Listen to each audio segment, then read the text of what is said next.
Gold, trusted gold buyers. మీరు తాకట్టు పెట్టిన బంగారాన్ని విడిపించి ఈ రోజు ఉన్న మార్కెట్ ధరకు కొనబడను. 47 సంవత్సరాలుగా ఆయన సినిమా కెరీర్ కొనసాగుతుంది. 700 పైగా చిత్రాలు, అందులో 100కి పైగా తెలుగులోని హీరోగా ఆయన నటించారు. ఆయన సినీ ప్రపంచానికి శ్రీనివాసు. ఫస్ట్ సినిమాలోనే ఫైటర్కి ఒక 5-6 పుళ్ళు రాలగొట్టారంట. 2-3 పళ్ళు పాపం ఎగిరిపోయింది. ఇంకా తర్వాత చూసి అది ఆడి పోయిన పర్లేదు, వస్తే కట్టించి పెట్టారనమాట. సార్ 1984లో ఒక హీరో రెమ్యునరేషన్ 4 నుంచి 5 లక్షలు.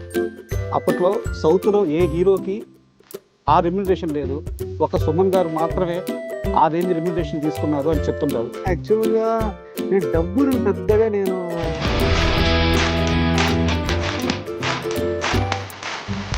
గతంలో సాయి కుమార్ గారి వాయిస్ కోసం హీరో సుమన్, హీరో రాజశేఖర్ ఇద్దరు గొడవ పడ్డారు. సాయి కుమార్ గారిని మధ్యలో ఇబ్బంది పెట్టారు. ఆ గొడవ చాలా దూరం వెళ్ళిపోయి సుమను, రాజశేఖరు మాట్లాడుకోని రోజులు కూడా ఉన్నాయి. ఒక వార్త ఇలా నడుస్తూ ఉంది సార్ చాలా సంవత్సరం. రాజశేఖర్కి ఆయనకి ఏం జరిగిందో అదంతా నాకు తెలియదు. బట్ మైసెల్ఫ్ సాయి కుమార్, రాజశేఖర్ రాజకీయ నాయకుడు మిమ్మల్ని పిలిచారని, ఆయన నొచ్చుకునేలా సమాధానం చెప్పారని, దానివల్లే మీరు జైలుకి వెళ్లాల్సి వచ్చిందని, ఆ కేసు జరిగిన రోజు నుంచి మీతో పాటు ఒక వ్యక్తి కూడా సఫర్ అవుతున్నారు, మెగాస్టార్ చిరంజీవి గారు. ఇప్పుడు అది చిరంజీవిని పొగిడితే బాలకృష్ణ తట్టుకోలేడు, వాళ్ళిద్దరికీ పడదు, పైకి మాత్రం అలా మంచిగా ఉంటారు కానీ వాళ్ళిద్దరి మధ్య కొన్ని దశాబ్దాలుగా ఆ పోటీ, క్లాషు అవన్నీ నడుస్తున్నాయని మొన్న గొడవతో చాలామంది వాళ్ళ ఇష్టం వచ్చినట్టు రాసేశారు. వాళ్ళిద్దరిని అతి దగ్గరగా ఎక్కువ కాలం చూసిన హీరో మీరు. వాళ్ళిద్దరి మధ్య ర్యాపో ఎలా ఉంటుంది సార్ అసలు? బాలకృష్ణ గారు జనరల్లీ కొంచెం మంచికి మంచి, చెడుకు చెడు, కొంచెం షార్ట్ టెంపర్డ్ సార్.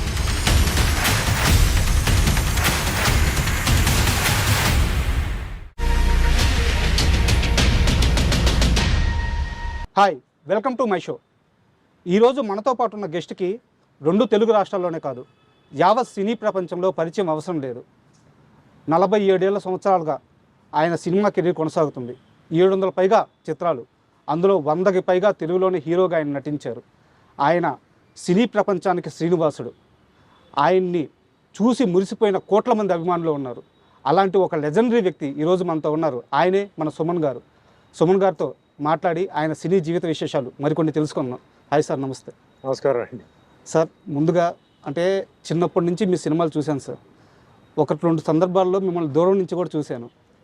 ఇలా మీ పక్కన మీ ముందు కూర్చొని మిమ్మల్ని ఇంటర్వ్యూ చేయడం చాలా ఆనందంగా, కొంచెం గర్వంగా కూడా ఫీల్ అవుతున్నాను. ఈ అవకాశం ఇచ్చినందుకు చాలా thanks sir. Thank you sir. Thank you. And అలాగే ఇంటర్వ్యూలోకి వెళ్ళే ముందు ఇందాక నేను ఒక మాట మాట్లాడాను, సినీ జగత్తుకి ఆయనే శ్రీనివాసుడు అని చెప్పి. ఈ సాయంత్రం వేళ నేను నిజంగా శ్రీనివాసుడు ముందు కూర్చొని ఉన్నానని భావిస్తూ, ఈ ఇంటర్వ్యూ అయిపోయే లోపల నాకు ఒక వరం కావాలి, అది ఎక్కడ వాడుకుంటానో నా ఇష్టం, కానీ ఆ వరం మీరు నాకు ఇస్తానని ప్రామిస్ చేయాలి. నా చేతుల్లో ఉంటే తప్పకుండా ఇస్తాను. Thank you sir. అండ్ మీ సినీ ప్రయాణం స్టార్ట్ అయింది ఒక కార్ మెకానిక్ ద్వారా. ఆయన తీసుకెళ్ళి కిట్టు ఆయన పరిచయం చేశారు. ఇది చాలాసార్లు చెప్పారు మీరు. అంటే సుమన్ అంటే ఎలాంటి వ్యక్తి అంటే, తనకి లైఫ్లో ఏ చిన్న సహాయం చేసిన వ్యక్తిని కూడా ఎప్పుడూ మర్చిపోయేవారు కాదు. ప్రతి సందర్భంలో వాళ్ళ పేర్లు ప్రస్తావిస్తూనే ఉంటారు. అలాంటి కిట్టు కుటుంబానికి సుమన్ చేసిన సహాయం అంటే ఏం చెప్తారు? యాక్చువల్గా కిట్టు గారు పాపం ఆయన ఫ్యామిలీ వచ్చి కొంచెం డిస్టర్బ్డ్ ఫ్యామిలీ అండి సార్. ఇప్పుడు మీరు అడిగారు కాబట్టి అది చెప్పాలి. సో తను ఏంటంటే, తను సినిమా ప్రపంచం, ఆయన ట్రావెల్స్, తర్వాత ఆయన లైఫే వేరే. ఆయన మొత్తం బెంగళూరులో, యాక్చువల్లీ మాకు కూడా పెద్ద కనెక్షన్ లేదు ఫ్యామిలీతో. సార్, ఆయన ఎంతసేపు సినిమా వాళ్ళతోనే, అంటే ఈ కార్లు పంపడం, సినిమా వాళ్ళ ఫ్యామిలీస్కి హెల్ప్ చేయడం, సినిమా వాళ్ళ ఫ్యామిలీస్కి ఏమైనా రియల్ ఎస్టేట్లో ఇక్కడ స్థలం ఉంది, అక్కడ స్థలం, అంటే డబ్బు కోసం కాదు, వాళ్ళ డబ్బుని జాగ్రత్తగా వాళ్ళు ఇన్వెస్ట్ చేయాలి అని చెప్తున్న వ్యక్తి. ఓకే, ఆ టైప్ వ్యక్తి. తర్వాత ఫంక్షన్కి ఇది మిస్ అయిపోతే ఇంకా కారే ఆయనకి ప్రపంచం.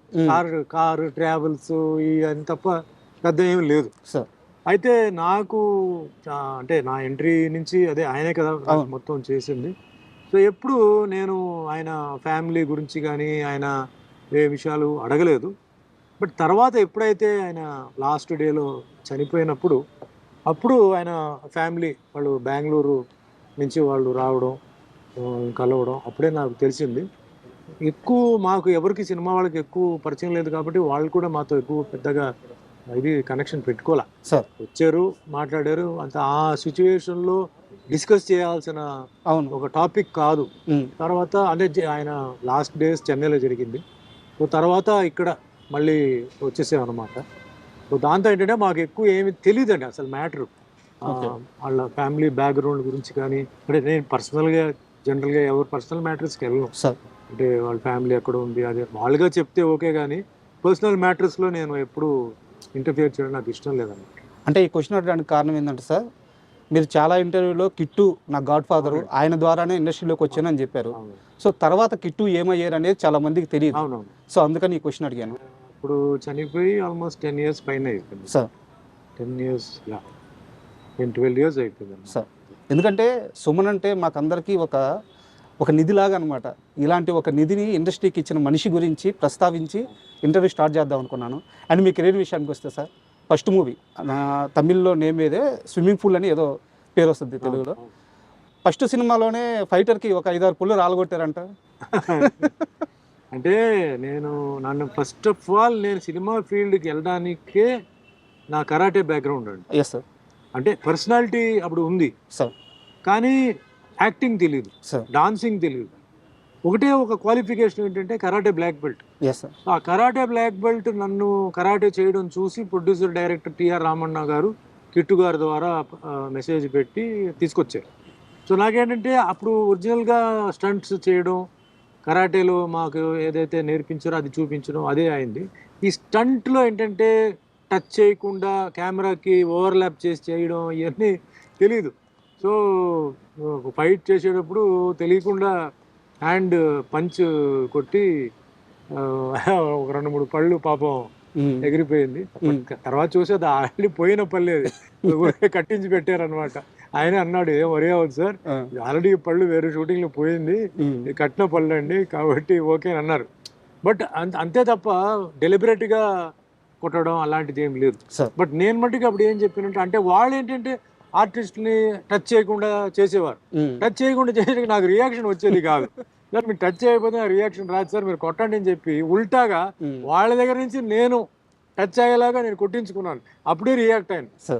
తర్వాత ఏంటంటే సినిమా ఫైట్ అంటే రియల్ ఫైట్ కాదు, ఇది టచ్ అవ్వకుండా చేయాలి. అంటే నేల మీద దొల్లడం, పైనుంచి దూకడం అవన్నీ నిజం. మిగతాంతా టచ్ చేయకుండా కెమెరాకు ఓవర్లాప్ చేసి చేయడం ఇవన్నీ తర్వాత నేర్చుకున్నాను అనమాట. అండ్ అప్పటికే మీరు తమిళ్లో చాలా పెద్ద స్టార్ అయిపోయారు. తెలుగులో అప్పటికి ఏంటంటే సీనియర్ హీరోలు అప్పుడప్పుడే తగ్గుతూ యంగ్స్టర్స్ వస్తున్నారు. అలాంటి టైంలో కరెక్ట్ టైంలో మిమ్మల్ని తెలుగులోకి తీసుకొచ్చింది భానుచంద్ర గారు. తమ్మారెడ్డి భరద్వాజ్ గారితో ఇద్దరు కిలాడీలు అనే మూవీ ఫస్ట్ ఛాన్స్ వచ్చింది, కానీ ఆ సినిమా లేట్ అయ్యి తరంగని ముందు రిలీజ్ అయ్యింది. Relinga Narasimha Rao director, first director Relinga Narasimha Rao గారు, ఫస్ట్ ప్రొడ్యూసర్ తమ్మారెడ్డి భరద్వాజ, నన్ను పరిచయం చేసింది భానుచందర్. బట్ అది ఆగిపోవడంతో ఎమ్మటే నాకు ప్రతాప్ పాట్స్ రాఘవ గారు, అంటే అంతకు ముందు అడిగింది ఆయనే. అప్పుడు ఈ సినిమా చేస్తున్నా అని చెప్పి తర్వాత రమ్మంటే ఆయన ఇంట్లో రామయ్య వీధిలో కృష్ణ సినిమా మొదలు పెట్టారు. ఓకే. కోడి రామకృష్ణ గారు కూడా వచ్చి నన్ను అడిగారు ఏవిఎం స్టూడియో చెన్నైలో. లేదండి నేను ఒకటి చేస్తున్నాను, ఒకటి అయితే చూద్దాం అని చెప్పి నేను పెండింగ్ పెట్టాను. తర్వాత వచ్చారు. అప్పటికి ఇంట్లో రామయ్య వీధిలో కృష్ణ షూటింగ్ అయిపోయింది, రిలీజ్ రెడీ అవుతుంది. అప్పుడు తరంగని సినిమా షూటింగ్కి ఆఫర్ చేసి ఆ గ్యాప్లో ఒక 18 days గ్యాప్లో తరంగని సినిమా హైదరాబాద్లో షూటింగ్ చేసి 18 daysలో ఫినిష్ చేసిన సినిమా 1 year ఆడిందండి. సూపర్. అంటే మీరు ఇక్కడ ఇండస్ట్రీలోకి, తెలుగు ఇండస్ట్రీలోకి అడుగుపెట్టే టయానికి మీలాంటి యంగ్స్టర్స్లో పోటీగా ఉన్న హీరోలు అంటే అప్పటికి ఎవరు సార్? అప్పట్లో చాలామంది, అప్పుడు న్యూ కమర్స్ వస్తున్న ఒక సీజన్ అండి సార్. చాలామంది న్యూ కమర్స్, అంటే నేను దాని గురించి పెద్దగా నేను ఇదవలా, నేను మామూలుగా చేశాను. అంటే అప్పుడు తెలుగు తమిళ్ 2 చేస్తున్నాను. అవును. ఇక్కడ పూర్తిగా తమిళ్ వదల్లా. అప్పుడు తమిళ్లో ఉన్నాను, తెలుగులో ఉన్నాను. ఎందుకంటే సినిమా నాది రిలీజ్ అవలా. సో అటు ఇటుగా ఉన్నాను. ఇక్కడ ఏం జరుగుతుందో తెలియదు. తరంగిణి సినిమా షూటింగ్ అయిపోయింది అన్నారు, 2 కిలాట్లు బ్యాలెన్స్ ఉందన్నారు, ఇంకా వదిలేసి తమిళ్లో అప్పుడు డార్లింగ్ చేస్తున్నాను, భాగ్యరాజ్ గారు డైరెక్షన్. తర్వాత సినిమా హిట్ అయింది. సినిమా హిట్ అయిన తర్వాత అప్పుడు ఇక్కడికి వచ్చినప్పుడే చాలామంది హీరోస్ ఉన్నారు. అర్జున్ ఉన్నారు, చిరంజీవి గారు సీనియర్, అలాగే ఆయన ఇండస్ట్రీలో ఉన్నారు. అర్జున్ నాకు తెలిసి భానుచందర్, తర్వాత అట్లా వచ్చారనమాట. శివకృష్ణ గారు అందరూ వచ్చారు హీరోలు. సార్ 1984లో ఒక హీరో రెమ్యునరేషన్ 4 నుంచి 5 లక్షలు. అప్పట్లో సౌత్లో ఏ హీరోకి ఆ రెమ్యునరేషన్ లేదు, ఒక సుమన్ గారు మాత్రమే ఆ రేంజ్ రెమ్యునరేషన్ తీసుకున్నారు అని చెప్తుంటారు. నిజమేనా? నాకు తెలియదు సార్. అంటే యాక్చువల్గా నేను డబ్బును పెద్దగా నేను చూసి చేయలేదు సార్. సార్ నాకు డబ్బు కొన్ని ప్రొడ్యూసర్స్ ఎక్కువ ఇచ్చారు, తక్కువ ఇచ్చారు. నేను అప్పుడు ఏంటంటే కెరియర్ని స్ట్రాంగ్ చేయాలని చెప్పేసి నేను మెయిన్గా సబ్జెక్టు, క్యారెక్టర్, ఎవరు సాంగ్స్ బాగా తీస్తారు, ఎవరు ఫైట్ బాగా తీస్తారని చెప్పి చేసేవాడిని. తర్వాత ఈ మార్కెట్ గొడవ అంతా నాకు తెలియదండి. సార్ మార్కెట్ సినిమా ఎంత కలెక్షన్ అయింది, మనం ఎంత అడగాలి, సినిమా పోయిందా మనం ఎంత అడగాలి, ఏం తెలీదు. ఒక ప్రొడ్యూసర్ వచ్చేసి ఎప్పుడు వచ్చాడు, సార్ స్టోరీ చెప్పండి. ఇప్పుడు కూడా అదే నేను చెప్పేది, సార్ స్టోరీ చెప్పండి, నా క్యారెక్టర్ చెప్పండి. అంటే సార్ డబ్బు ఎంత తీసుకుంటారు, అది పాయింట్ కాదు, నా స్టోరీ చెప్పండి, క్యారెక్టర్ చెప్పండి. అప్పుడు ఎన్ని రోజులు మీరు చేస్తారు, ఏం చేస్తారు, అప్పుడు కూర్చొని మాట్లాడతారు. ఇప్పుడు కూడా అదే, అప్పుడు కూడా అదే. సార్ డబ్బు నా లెక్కలో ఏంటి సార్, ఆటోమేటిక్గా మార్కెట్ పెరిగినప్పుడు అదే వస్తుంది సార్, మనం అడగాల్సిన పని లేదు, ఆటోమేటిక్గా. ఆ విధంగా నాకేంటంటే కొన్ని ప్రొడ్యూసర్స్ దగ్గర కొంచెం ఎక్కువ వచ్చింది, డబ్బు గురించి నేను పెద్దగా నేను చేయలే.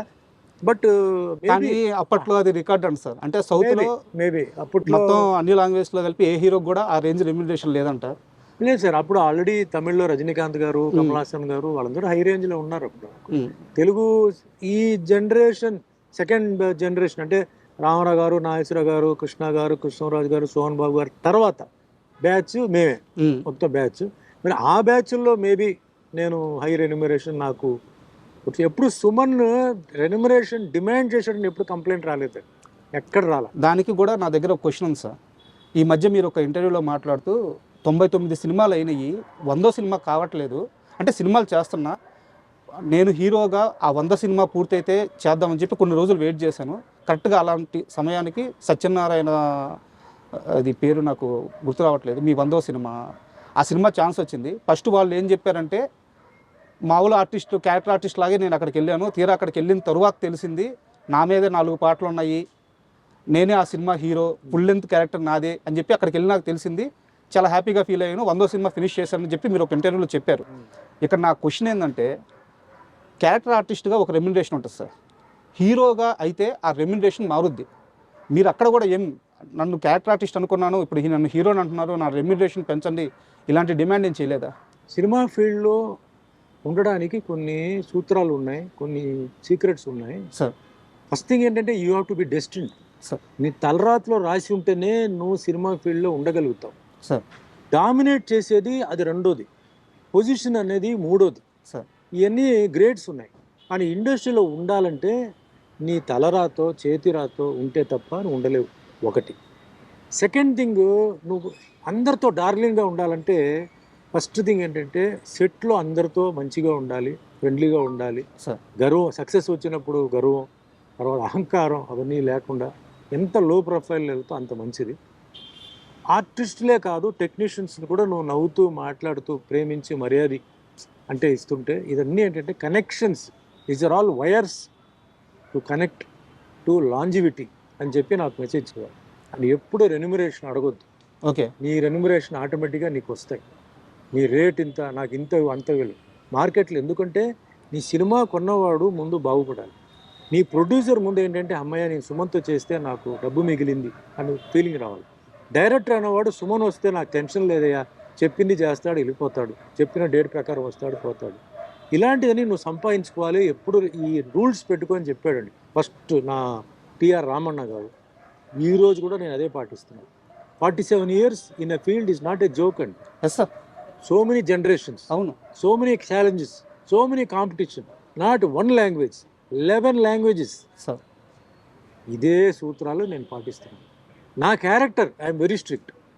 నా క్యారెక్టర్ ఏంటి, నా కాస్ట్యూమ్ ఏంటి, నా పర్ఫార్మెన్స్ ఏంటి, గెటప్ ఏంటి, no vulgarity, no sex, sir, no anti patriotism, దేశానికి విరుద్ధంగా మాట్లాడటం, కులం, మతం. ఎంత డబ్బు ఇచ్చినా నేను చాలా సినిమాలు వదులుకున్నాను. ఎంతో డబ్బు ఇచ్చినప్పుడు డబుల్ మీనింగ్ డైలాగులు, సెక్స్ డైలాగులు, ఈ డైలాగులు మానేశాను. ఖాళీగా ఉన్నాను ఇంట్లో. సుమన్ కొన్ని రోజుల్లో ఖాళీగా ఉన్నాడని కారణం ఏంటంటే అప్పుడు ఆ సీజన్ జరుగుతుంది. డబుల్ మీనింగ్ డైలాగ్స్తో సినిమా, కామెడీ గీమిడీ అన్నది నేను పోలా. అప్పటికే అన్నమయ్య సినిమా చేయలా, అప్పుడుగా మామూలు సుమన్ హీరో. నేను ఎందుకంటే నేను చాలా కష్టపడి ఒక ఇమేజ్ని సంపాదించుకున్నాను సార్. నాకు ఎవరు బ్యాకింగ్ లేదు. నేను సినిమా ఫీల్డ్కి సంబంధించిన వాడు కాదు.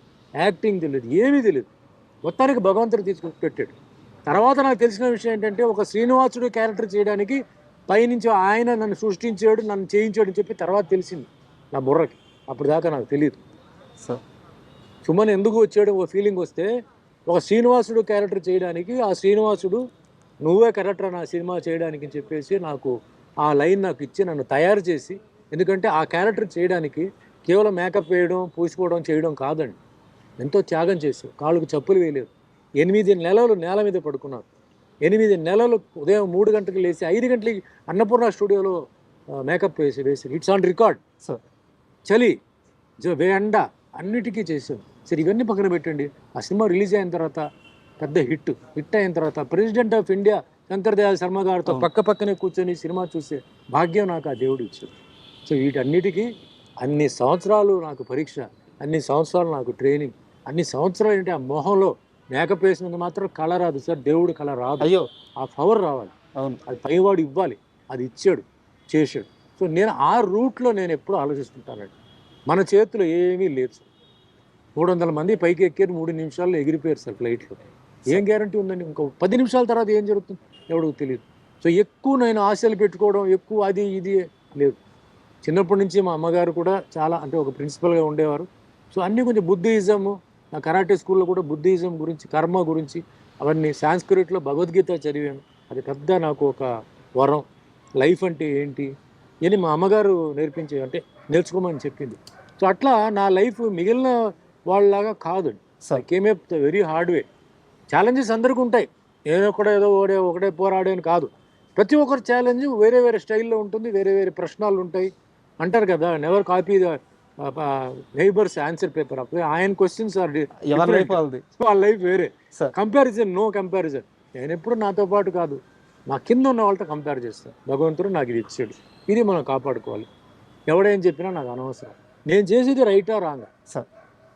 తర్వాత ఎవరినైనా నేను ఒకవేళ ఏదైనా అనేస్తే తర్వాత వెళ్ళిపోయి నేను క్షమాపణ అడిగితే అనలా. ఒకవేళ అని ఉంటే నాకు అనిపించింది ఇట్లా, సారీ మా ఏదో మూడ్లో అలా చెప్పాను, వేరే ఏం కాదని చెప్పి నేను క్షమాపణ, నాకన్నా కింద స్థాయిలో ఉన్నవాడు కూడా నేను క్షమాపణ అడిగిన రోజులు ఉన్నాయి. ఇవన్నీ ఏంటంటే లైఫ్లో నాకు ఎక్స్పీరియన్స్తో, మా అమ్మగారిది, మాకు కొంచెం ఇలా ఫిలాసఫికల్గా కొన్ని టీచర్స్ వాళ్ళతో నేను నేర్చుకుని, అంటే టైం ఇది వేరే. అంతేకాదు నేను టైంని 200% నమ్ముతున్నాను సార్. టైంని, మీ కష్టాన్ని sir. It is time sir. Next మన కష్టం సార్. కష్టపడింది ఎప్పటికీ పోదు సార్. అది ఏదో ఒక టైంలో మనకు ఆ ఫలితాలు వస్తాయి సార్. అండ్ యాక్చువల్గా నా క్వశ్చనరీలో లేదు, మీరు భగవద్గీత టాపిక్ తెచ్చారు కాబట్టి నేను క్వశ్చన్ అడుగుతున్నాను. ఇప్పుడున్న యంగ్స్టర్స్ ఎవరైతే ఉన్నారో, ఈ తరం పిల్లలు భగవద్గీత చదవడం కాదు కదా, కంటితో కూడా చూడట్లేదు, తల్లిదండ్రులు నేర్పించట్లేదు, పాఠశాలల్లో కానీ కాలేజీల్లో కానీ పాఠ్యాంశంగా కూడా లేదు. ఒక మనిషి జీవితం మొత్తానికి అవసరమైన సారాంశం ఉన్న పుస్తకం దేవుడి గదిలో ఒక మూల ఉండిపోతుంది. ఈ తరానికి ఏం చెప్తారు సార్ భగవద్గీత? లైఫ్ అంటే ఇది మెచ్యూరిటీ, ఎక్స్పీరియన్స్ అంటారు సార్. 2 విషయాలు ఉన్నాయి. చాలామంది కన్ఫ్యూజ్ అవుతారు. మెచ్యూరిటీ ఏజ్తో వస్తుంది సార్, ఎక్స్పీరియన్స్కి ఏజ్ అవసరంలా. చిన్న వయసులోనే మెచ్యూరిటీ అంటే చిన్న వయసులోనే సంఘటనలు జరగడం, అది ఎక్స్పీరియన్స్ అవుతుంది. కొందరికి చిన్న వయసులోనే కొన్ని ఎక్స్పీరియన్స్ రావడంతో లైఫ్ని అప్పుడే వాళ్ళు నేర్చుకుంటున్నారు. వాళ్ళు వాట్ ఈజ్ లైఫ్ వాళ్ళకి తెలుసు. సో లైఫ్ను వాళ్ళు నేర్చుకుంటున్నారు. కొందరికి ఏంటంటే టైం పడుతుంది. కొందరికి ఏంటంటే కొంచెం సుఖం ఉండడంతో వాళ్ళకి కష్టాలు ఏమిటో తెలియదు. సో కొందరు ఏంటంటే కష్టాలు చూసి లైఫ్ని ఎక్స్పీరియన్స్ చేసి వాళ్ళు బ్యాలెన్స్డ్గా ఉంటారు. ముఖ్యంగా బాగా కోటీశ్వరులు పిల్లలు ఉంటారు. వాళ్ళకి ఎప్పుడూ తల్లిదండ్రులు ఏంటంటే కష్టాలు ఏమిటో వాళ్ళకి చూపించలేదు, కష్టాలు ఏమిటో చెప్పలా, కాబట్టి తెలియదు వాళ్ళకి. సడన్గా ఒక ప్లేస్లో వాళ్ళకి ఒక డౌన్ఫాల్, సడన్గా ఒక ప్లేస్లో ఏదైనా జరిగిందంటే అప్పుడు ఆ కష్టం తెలుస్తుంది. అప్పుడు ఇట్స్ టూ లేట్. తర్వాత అడ్వైజ్ మీరు ఎవరు ఇచ్చేదండి లైఫ్లో? Who is the person to give you advice అండి? వాళ్ళకి ఏ ఎక్స్పీరియన్స్ ఉందండి? వాళ్ళకి 200% ఎక్స్పీరియన్స్ ఉందా? వాళ్ళకు ఉన్న ఎక్స్పీరియన్స్తో మీకు వాళ్ళు అడ్వైజ్ చేస్తారు. ప్రపంచంలో ఉన్న మొత్తం ఎక్స్పీరియన్స్ వాళ్ళకి లేదు, నాలెడ్జ్ వాళ్ళకి లేదు. భగవద్గీతలో మొత్తం ఉందండి. భగవద్గీతలో మనం కూర్చొని అంటే సాంస్క్రిట్ చదవకరా, ఇంగ్లీష్ కూడా ఉంది. ఒక ఏజ్ వచ్చిన తర్వాతనే భగవద్గీత ఏమిటనేది తెలుస్తుంది సార్. చిన్న వయసులో వాళ్ళకి తెలియదు సార్. చిన్న వయసులో అది అలా జరిగి ఉండేది, ఇలా జరిగింది, అది ఇది అంటారు, తెలియదు. That is immaturity. So but maturity వచ్చినప్పుడు వాళ్ళు ఎవరిని అడిగితే మన కరెక్ట్ అడ్వైస్ ఇస్తారు. లాయరా, జడ్జా కాదు, వాళ్ళు ఇస్తారు. వాళ్ళు ఇచ్చే ఇదంటే బుక్ నాలెడ్జ్ ఉంటుంది, కొంచెం ప్రాక్టికల్ నాలెడ్జ్ ఉంటుంది. బట్ ప్రపంచంలో ఉంటున్న ఒక అడ్వైజర్, బెస్ట్ అడ్వైజ్ ఎవరంటే భగవద్గీత. అదేదో హిందూ రిలీజన్ అని కాదండి. Bhagavad Gita can be studied by a Muslim, by a Christian, by a Buddhist, by a Sikh, by a Jain, anybody. It is a book of knowledge of how to live life. So నా ఎక్స్పీరియన్స్తో నేను చెప్తున్నా. చిన్నప్పుడు మా అమ్మగారు నేర్పించారు, ఎందుకురా మాకు భగవద్గీత ఎందుకు, ఇదేంటిది అన్నాను. అలాగే మా ఇంటి ఎదురులోనే కరాటే స్కూల్, చిన్న 6th క్లాస్లో వెళ్ళరా అన్నారు. కరాటే ఎందుకు, దేనికి ఇది అన్నారు. మెల్లిమెల్లిగా కరాటేలో ఉన్న బెనిఫిట్స్, మన ఫిజికల్ ఫిట్నెస్ ఎలా ఉంటుంది, మెంటల్ ఫిట్నెస్ ఎలా ఉంటుంది, బాడీ కండిషన్ ఎలా ఉంటుంది, అలాగే ఒక బ్లాక్ బెల్ట్కి వచ్చేటప్పుడు దాంట్లో ఉన్న విషయం తెలుసుకున్నాను. మనలో ఉన్న ఒక పేషెన్స్, కామ్నెస్, ఎన్నిసార్లు కింద పడినా కూడా లైఫ్లో మనం లేచి నిలబడి మనం ఫైట్ చేయవచ్చు, ట్యాకిల్ చేయవచ్చు. తట్టుకునే శక్తి మనకి కావాలంటే martial arts, discipline, devotion, dedication, daringness లైఫ్లో అదన్నీ ఒక మెథాడికల్గా నేర్పించేది నాకు martial arts. Book of knowledge, లైఫ్ని ఎలా ముందుకు తీసుకెళ్ళాలి చెప్పింది నాకు భగవద్గీత. Super sir. అండ్ ఒక్కసారి ఎర్లీ 80sలోకి వెళ్తే సార్, అప్పట్లో మీరు ఒక స్టేట్మెంట్ ఇచ్చారు, నేను పెళ్ళంటూ చేసుకుంటే తెలుగు అమ్మాయినే చేసుకుంటాను అని చెప్పి ఒక స్టేట్మెంట్ ఇచ్చారు. అది మీరు ఏ ఉద్దేశంతో ఇచ్చారో నాకైతే తెలియదు, కానీ మీ వల్ల చాలా ఊర్లలో చాలామంది అమ్మాయిలు పెళ్లి చేసుకోకుండా ఆగిపోయారు. తెలుసా మీకు ఆ విషయం? తెలుసు. యాక్చువల్గా ఒక ఎగ్జాంపుల్ చెప్తాను మీకు. మాది నెల్లూరు జిల్లా కావాలి సార్. అక్కడ ఓల్డ్ టౌన్ అని ఒక ఏరియా ఉంటుంది, పాతూరు ఒక ఏరియా ఉంటుంది. అక్కడ ఒక లేడీ, అంటే మేము చిన్నపిల్లలుగా ఉన్నప్పుడు ఆమె 30 ఏజ్, మేబీ 28 ఆ ఏజ్ ఉండొచ్చు. చాలా మంచిగా ఉంటారు, మంచి ఎత్తు, పర్సనాలిటీ చాలా మంచిగా ఉంటారు. ఆ ఇంటి ముందు నుంచి వెళ్ళిపోయే వాళ్ళందరూ కూడా అప్పటి నుంచి, అంటే మేము పెద్ద అయ్యే వరకు కూడా ఆ ఇంటి ముందు నుంచి వెళ్తుంటే అందరిది ఒకటే డైలాగు, ఇంట్లో ఒక అమ్మాయి ఉంటుంది, సుమన్నే పెళ్లి చేసుకుంటుందంట, లేకపోతే చేసుకోదంట. అలాగా మేము పెద్ద అయ్యే వరకు కూడా ఆ మాట ఇంటూనే ఉన్నాం. తన తర్వాత చాలా ఏజ్ వచ్చిన తర్వాత పెళ్లి చేసుకుంది. సో నేను ఏం చెప్పట్లేదు, ఇలాంటి అమ్మాయిలు చాలామంది ఉన్నారు. మీకు అది పర్సనల్గా ఫేస్ చేశారా వాళ్ళు? సార్ యాక్చువల్గా మాకు అప్పట్లో ఫ్యాన్ మెయిల్ ఉండేది సార్. సో ఏ హీరో అయినా కూర్చొని ఫ్యాన్ మెయిల్ రాసేవాడు కాదు సార్. దానికి ఒక మనిషి ఉండేవారు, వాళ్ళు రాసేవారు, ఓ ఫోటో పెట్టేసి ఒక కవర్లో పెట్టేసి పంపేవారు. పాప అవతల వాళ్ళు ఏమనుకునేవారంటే నిజంగా హీరో రాసి పంపాడని అనుకునేవారు. తర్వాత వాళ్ళకి తెలిసిందే అతను కాదు అని. బట్ ఏదో అట్లా పిచ్చి పిచ్చిగా ఏదో ఉండేది. బ్యాచిలర్గా ఉన్నప్పుడు చాలామంది పెళ్లి చేసుకోవాలని చెప్పేసి అనుకున్నారు. బట్ మాది ఏంటంటే చెన్నై అవడంతో చాలామంది ఆంధ్ర నుంచి, అంటే అప్పుడు ఉమ్మడి రాష్ట్రం, సో ఆంధ్ర నుంచి వాళ్ళు వెళ్తే లాంగ్వేజ్ ప్రాబ్లం తెలియదు, సో ఎట్లా వెళ్తాం అని చెప్పేసి అక్కడే ఉండిపోయిన వాళ్ళు ఉన్నారు. అప్పట్లో ఎక్కువ సినిమాలు షూటింగ్ కూడా చెన్నైలో జరిగింది, ఆంధ్రాలో జరగల. తక్కువగా నెల్లూరు వరకు ఉండేది మ్యాక్సిమం, లేదు రాజమండ్రి, గుంటూరు, అంతే, వేరెక్కడ జరగల. అది కూడా 15 రోజుల షెడ్యూలే, సో ఎక్కువ కాంటాక్ట్ లేదు. ఇంకోటి వాళ్ళకి ఏంటంటే చెన్నైకి వచ్చి ఎక్కడ వెళ్ళాలి, ఎక్కడ వెతకాలి అని కొందరు వెళ్ళి వెతుకుదాం అని చెప్పి బయలుదేరదామని చెప్పి అన్ని మూట సర్దుకొని వచ్చేసి వెతికిన వాళ్ళు ఉన్నారు. మాకు తెలియకుండా చాలా స్టూడియో గేట్ దగ్గర నుంచొని, అంటే వాళ్ళ ఫీలింగ్ అంటే ఒక స్టూడియో అంటే ఇది ఒకటే, ఇంకా ఇక్కడే వస్తారు అనుకునేవాళ్ళు. పాపం వాళ్ళకి తెలియదు సార్. అంటే sorry to interrupt you sir, చాలామంది అమ్మాయిలు ఒక్కసారి సుమన్ గారిని చూస్తే చాలు అనుకుని బతికిన వాళ్ళు కూడా ఉన్నారు. ఇప్పుడు కూడా అంటే నేను గొప్పగా చెప్పట్లేదు. ఇప్పుడు చాలా ఎక్కువ లొకేషన్స్కి మనం వెళ్తున్నాం సార్, కొంచెం ఫారెస్ట్ లొకేషన్స్, విలేజ్ అని వెళ్తున్నాం కదా. ఇప్పుడు చాలామంది లేడీస్ ఇప్పుడు కూడా వచ్చి, అంటే పెళ్ళి అయిపోయి వాళ్ళకి పిల్లలు అందరూ ఉన్నారు, వచ్చి సార్ మేము ఒకప్పుడు మీ డైహార్డ్ ఫ్యాన్ అండి, సో ఒక్కసారి జీవితంలో మిమ్మల్ని చూడాలి అని చెప్పి అనుకుంటే సినిమాలకు కుదరలా. తర్వాత మీ ఇంటర్వ్యూస్ వచ్చేది టీవీలో, సో ఇంటర్వ్యూ రూపంలో మేము మిమ్మల్ని చూసి అబ్బా సుమన్ అంటే ఇదా, సో మేము చాలా ఆనందపడ్డాం. కానీ ఈరోజు ఫేస్ టు ఫేస్ మీరు వచ్చుంటే మాకు ఏం మాటలు రావట్లేదండి, మేము నిజమా ఇది ఏమిటి అని మాకు తెలియదు. ఎందుకంటే వాళ్ళు చాలా డీప్ ఊర్లో ఉంటారండి, వాళ్ళకి రావడానికి పోవడానికి యాక్సెస్ ఉండదు వాళ్ళకి. సో అట్లా ఇప్పుడు కూడా వచ్చి ఫీల్ అయ్యి చెప్పేవాళ్ళు ఉన్నారు. సో చెప్పి పాపం అంటే మంచి ఉద్దేశంతోనే, మా పెళ్ళి అయిపోయి మా పిల్లలు, మా ఫ్యామిలీ, మా హస్బెండ్ ఇలా చెప్పి వాళ్ళు ఒక మంచి ఒక సార్ ఫ్యానే కదా సార్, ఇప్పటికీ ఫ్యానే సార్. అది ఏదైనా ఫ్యాన్, మేల్ ఆర్ ఫీమేల్, అవును, వైస్ వర్సా. అవును, ఇప్పుడు ఫీమేల్స్ ఎట్లా ఉన్నారో అలాగే మేల్స్ కూడా ఫీమేల్ హీరోయిన్కి అట్లా ఫ్యాన్ అయిపోయి ఇప్పుడు చాలామంది హీరోయిన్స్కి ఇదే అయిపోయి అట్లా ఉన్న వాళ్ళు కూడా ఉన్నారు. ఇది అంటే ఇది ఇండస్ట్రీ అంతే సార్, ఇది మనం తప్పదు. ఈ ఒక్క ఇండస్ట్రీలోనే ఉంది అది. అవును. నెక్స్ట్ స్పోర్ట్స్లో ఉంది.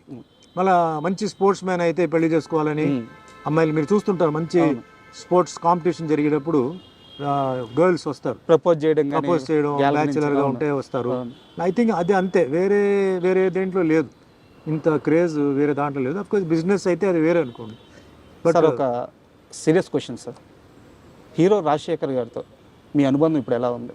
బాగానే ఉందండి, గుడ్ ఫ్రెండ్స్ అండి. మొన్న కూడా రీసెంట్గా నేను ఏదో ఫంక్షన్లో కలిశాను, జీవిత గారు వచ్చారు, కలిశాను, మాట్లాడాను. వీఆర్ గుడ్ ఫ్రెండ్స్ అండి, మాకేమీ ఫీలింగ్స్ అంటూ ఏం లేదు. గతంలో సాయి కుమార్ గారి వాయిస్ కోసం హీరో సుమన్, హీరో రాజశేఖర్ ఇద్దరు గొడవ పడ్డారు. సాయి కుమార్ గారిని మధ్యలో ఇబ్బంది పెట్టారు. ఆ గొడవ చాలా దూరం వెళ్ళిపోయి సుమను రాజశేఖరు మాట్లాడుకోని రోజులు కూడా ఉన్నాయి.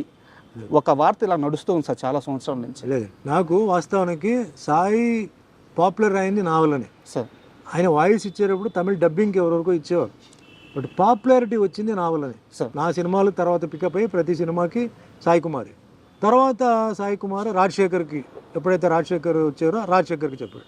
దాని తర్వాత ఏమైందంటే ఆయన హీరోగా పోలీస్ స్టోరీ కన్నడ సినిమాలు అవడంతో డబ్బింగ్లు తగ్గించేసాడు ఆటోమేటిక్గా. నాకు ఫోన్ చేసి, భయ్యా నేను చెప్పలేకపోతున్నాను ఎందుకంటే నాకు ఇట్లా షూటింగ్స్ అన్నీ వచ్చేసింది, సో ఇంకా మీరు ఎవరైనా చూసుకొని చెప్పేసరికి నేను ఒకటే చెప్పాను, సాయి ఇప్పుడు నేను నీతో మాట్లాడేది తెలుగే, తమిళ్ కాదు, సో నాకు ఆ భయం లేదు, నాకు నేను ఐ కెన్ మేనేజ్, నేను చేసుకోవచ్చు. It's up to the producer, అంటే క్యారెక్టర్ని బట్టి, టోన్ని బట్టి. ఇప్పుడు ఫర్ ఎగ్జాంపుల్ అన్నమయ్య ఉందండి, అన్నమయ్య సినిమాకి బాలుగారు మాట్లాడారు, ఎందుకంటే అటు పద్యాలు ఉన్నాయి. అవును. ఇట్లా కొంత డైరెక్టర్స్కి కొన్ని బ్రెయిన్లో కొన్ని ఉంటాయి, వాయిస్, ఆ క్యారెక్టర్, ఆ హెవీనెస్.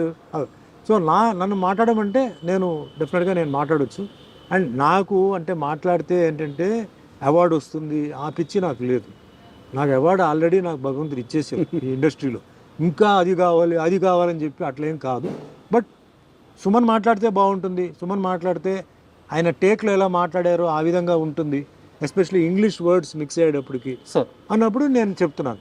కొందరేమో లేదు సార్ వాయిస్ సాఫ్ట్గా ఉంది, కొంచెం దీనికి బేస్ వాయిస్ కావాలి సార్, మీరు చెప్పుకోండి అంటున్నారు. సో నాకు మైండ్ ఆ సైడ్లో పోవట్లేదండి, ఇది నా వాయిస్ ఇలా ఉండాలి, అలా ఇలా ఉండాలి, అలా కాదు. సో ఎప్పుడు నాకు రాజశేఖర్ గారికి అలాంటిది ఏం లేదు సార్, ఏదో అనుకోవడం తప్ప లేదు. మళ్ళీ అదే సాయి కుమార్ వచ్చేసి, భయ్యా నేను చెప్తాను సార్, భయ్యా నాకు చెప్పండి ఏదైనా పిక్చర్, మంచి పిక్చర్ క్యారెక్టర్ ఉంటే చెప్పండి, నేను టైం తీసుకొని వస్తాను, ఓకే ఎంతైనా మీరే నాకు ఎందుకో గిల్టీగా ఫీల్ అవుతున్నానంటే, లేదు సార్ అలాంటి క్యారెక్టర్ వస్తే నేను చెప్తాను అయితే నేను, so you carry on with your work అని చెప్పేసి కన్నడలో ఆయన బిజీగా హీరోగా ఉన్నప్పుడని మేము డిస్టర్బ్ చేయలే అతన్ని. మరి రాజశేఖర్కి ఆయనకి ఏం జరిగిందో అదంతా నాకు తెలియదు. But my self, Sai Kumar, Rajasekhar openly we're all very good friends అండి. ఏదో చెప్పి ఏదో పడట్లేదు అది ఇది చెప్పడం తప్ప ఏం లేదు, వీఆర్ వెరీ హ్యాపీ. అండ్ ఒక యాంగ్రీ యాక్షన్ పోలీస్ ఆఫీసర్ రోల్లో మీరు ఒక సినిమా చేశారు, నేటి భారతం అనుకుంటారు తెలుగులో. ఆ సినిమా రిలీజ్ అయిన తర్వాత చాలామంది యువత పోలీస్ అవ్వాలి, డిపార్ట్మెంట్లో చేరాలి, దేశానికి సేవ చేయాలి, ఒక ఇన్స్పిరేషన్ ఇచ్చిన సినిమా అది. ఆ సినిమాలో మీ యాక్షన్ పీక్స్లో ఉంటుంది, సినిమా కూడా సూపర్ హిట్. అయితే నా క్వశ్చన్ ఏంటంటే సార్, మీకు ఒక గ్యాప్ వచ్చిన తర్వాత రాజశేఖర్ గారికి అంకుశం, మగాడు ఇలాంటి బ్లాక్ బస్టర్ మూవీస్ పడ్డాయి. కానీ యాక్చువల్గా సుమన్ కానీ ఆ లెగసీ అలాగే కంటిన్యూ అయి ఉంటే, ఆ బ్రేక్ కానీ రాకుండా ఉండుంటే, ఇప్పుడు రాజశేఖర్కి ఏవైతే సినిమాలు పడ్డాయో ఆ సినిమాలన్నీ సుమన్ వే అని చెప్పి ఒక టాక్ ఉంది. మీ దాకా ఆ టాక్ వచ్చింది. ఇప్పుడు నేను సినిమా ఫీల్డ్కి సంబంధం లేనివాడు సార్. సినిమా యాక్టర్ అవుతా అని చెప్పి ఫిల్మ్ ఇన్స్టిట్యూట్కి వెళ్ళా, సినిమా యాక్టర్ అవుతా అని చెప్పి ప్రొడ్యూసర్ని కలవడం, డైరెక్టర్ని కలవడం, ఈ పనికి నేను వెళ్ళా సార్. నన్ను బలవంతంగా సినిమా ఫీల్డ్ లాగా వచ్చారు తమిళ్ కిట్టు. ఇప్పుడు యాస్పిరేషన్ ఉండేవాళ్ళు ఫిల్మ్ ఇన్స్టిట్యూట్కి పోయి డ్రామాలు, ఆ రోజుల్లో డ్రామాలు చేయాలి, అది వేరే. నేను ఆ యాస్పిరేషన్ లేదు, ఎందుకంటే నాకు బ్యాక్గ్రౌండ్ లేదు సార్, ఆ ఫీలింగ్ లేదు, యాక్టింగ్ తెలియదు, డాన్సింగ్ తెలియదు, ఏమి ఓన్లీ కరాటే బ్లాక్ బెల్టే. అక్కడి నుంచి ట్రాన్స్ఫర్మేషన్ ఇంటూ అన్ యాక్టర్ అండి. సో ఒక ప్రొఫెషన్గా మెల్లిగా అది మారడం. దాని తర్వాత కూడా నాకు ఏంటంటే ఏమో కంటిన్యూ చేయాలా వద్దా అని ఎప్పుడు నాకు ఇదే, అంటే ఈ రొటీన్ వర్క్ చేయడం, మార్నింగ్ లేస్తే పరిగెత్తి వెళ్ళడం, డైలాగులు చెప్పడం, ఫైట్లు, ఇవన్నీ నాకు కొన్నిసార్లు కొంచెం బోర్ కొట్టేది.